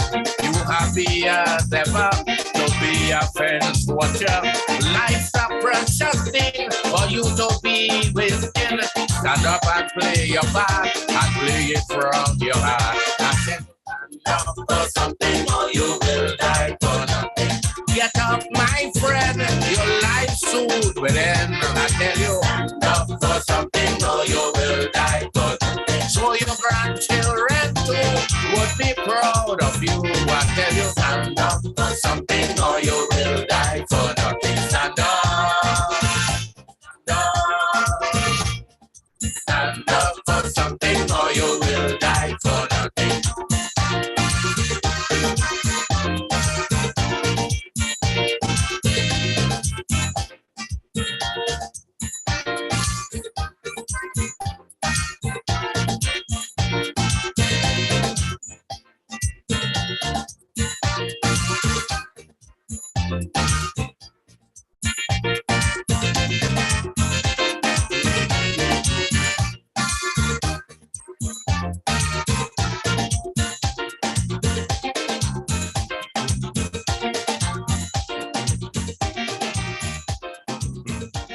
Yes. The time is now 1 minute to the hour, 12 o'clock. And this is, for those of you, this time zone is crazy, but for those of you in North America, the time is now 1 minute, a few seconds to 12. As I would always say this year, your 24 hours clock starts now. And that's the beginning of the rest of your life. Yes? Your 24-hour clock cycle, and you are in your 24-hour zone. So you got 24 hours to make a lot of changes in your life. So from now on until tomorrow night at 12 a.m., whatever choices that you make will determine the life and quality of life you will have going forward. So decide today what you want to happen to you where your life is concerned. It's all up to you, the one that decides where you go from here. Your five questions that you ask yourself: who am I? Why am I here? Where am I going? Where am I from? What do I want? So those are the things that you have to look at and decide today that you have a better tomorrow. You make that choice. You have to decide for yourself. Nobody can decide that for you. You're the one responsible for it, and make it happen for you. All right. So again, God bless you and make you a blessing as we go. Remember, if you don't plan it, you will not achieve it. So plan it and work it. Set your goals and work it. All right. Blessings. Come on here, folks. Have a blessed night. A pleasant good morning to all of you listening around the world. Peace. I'm out.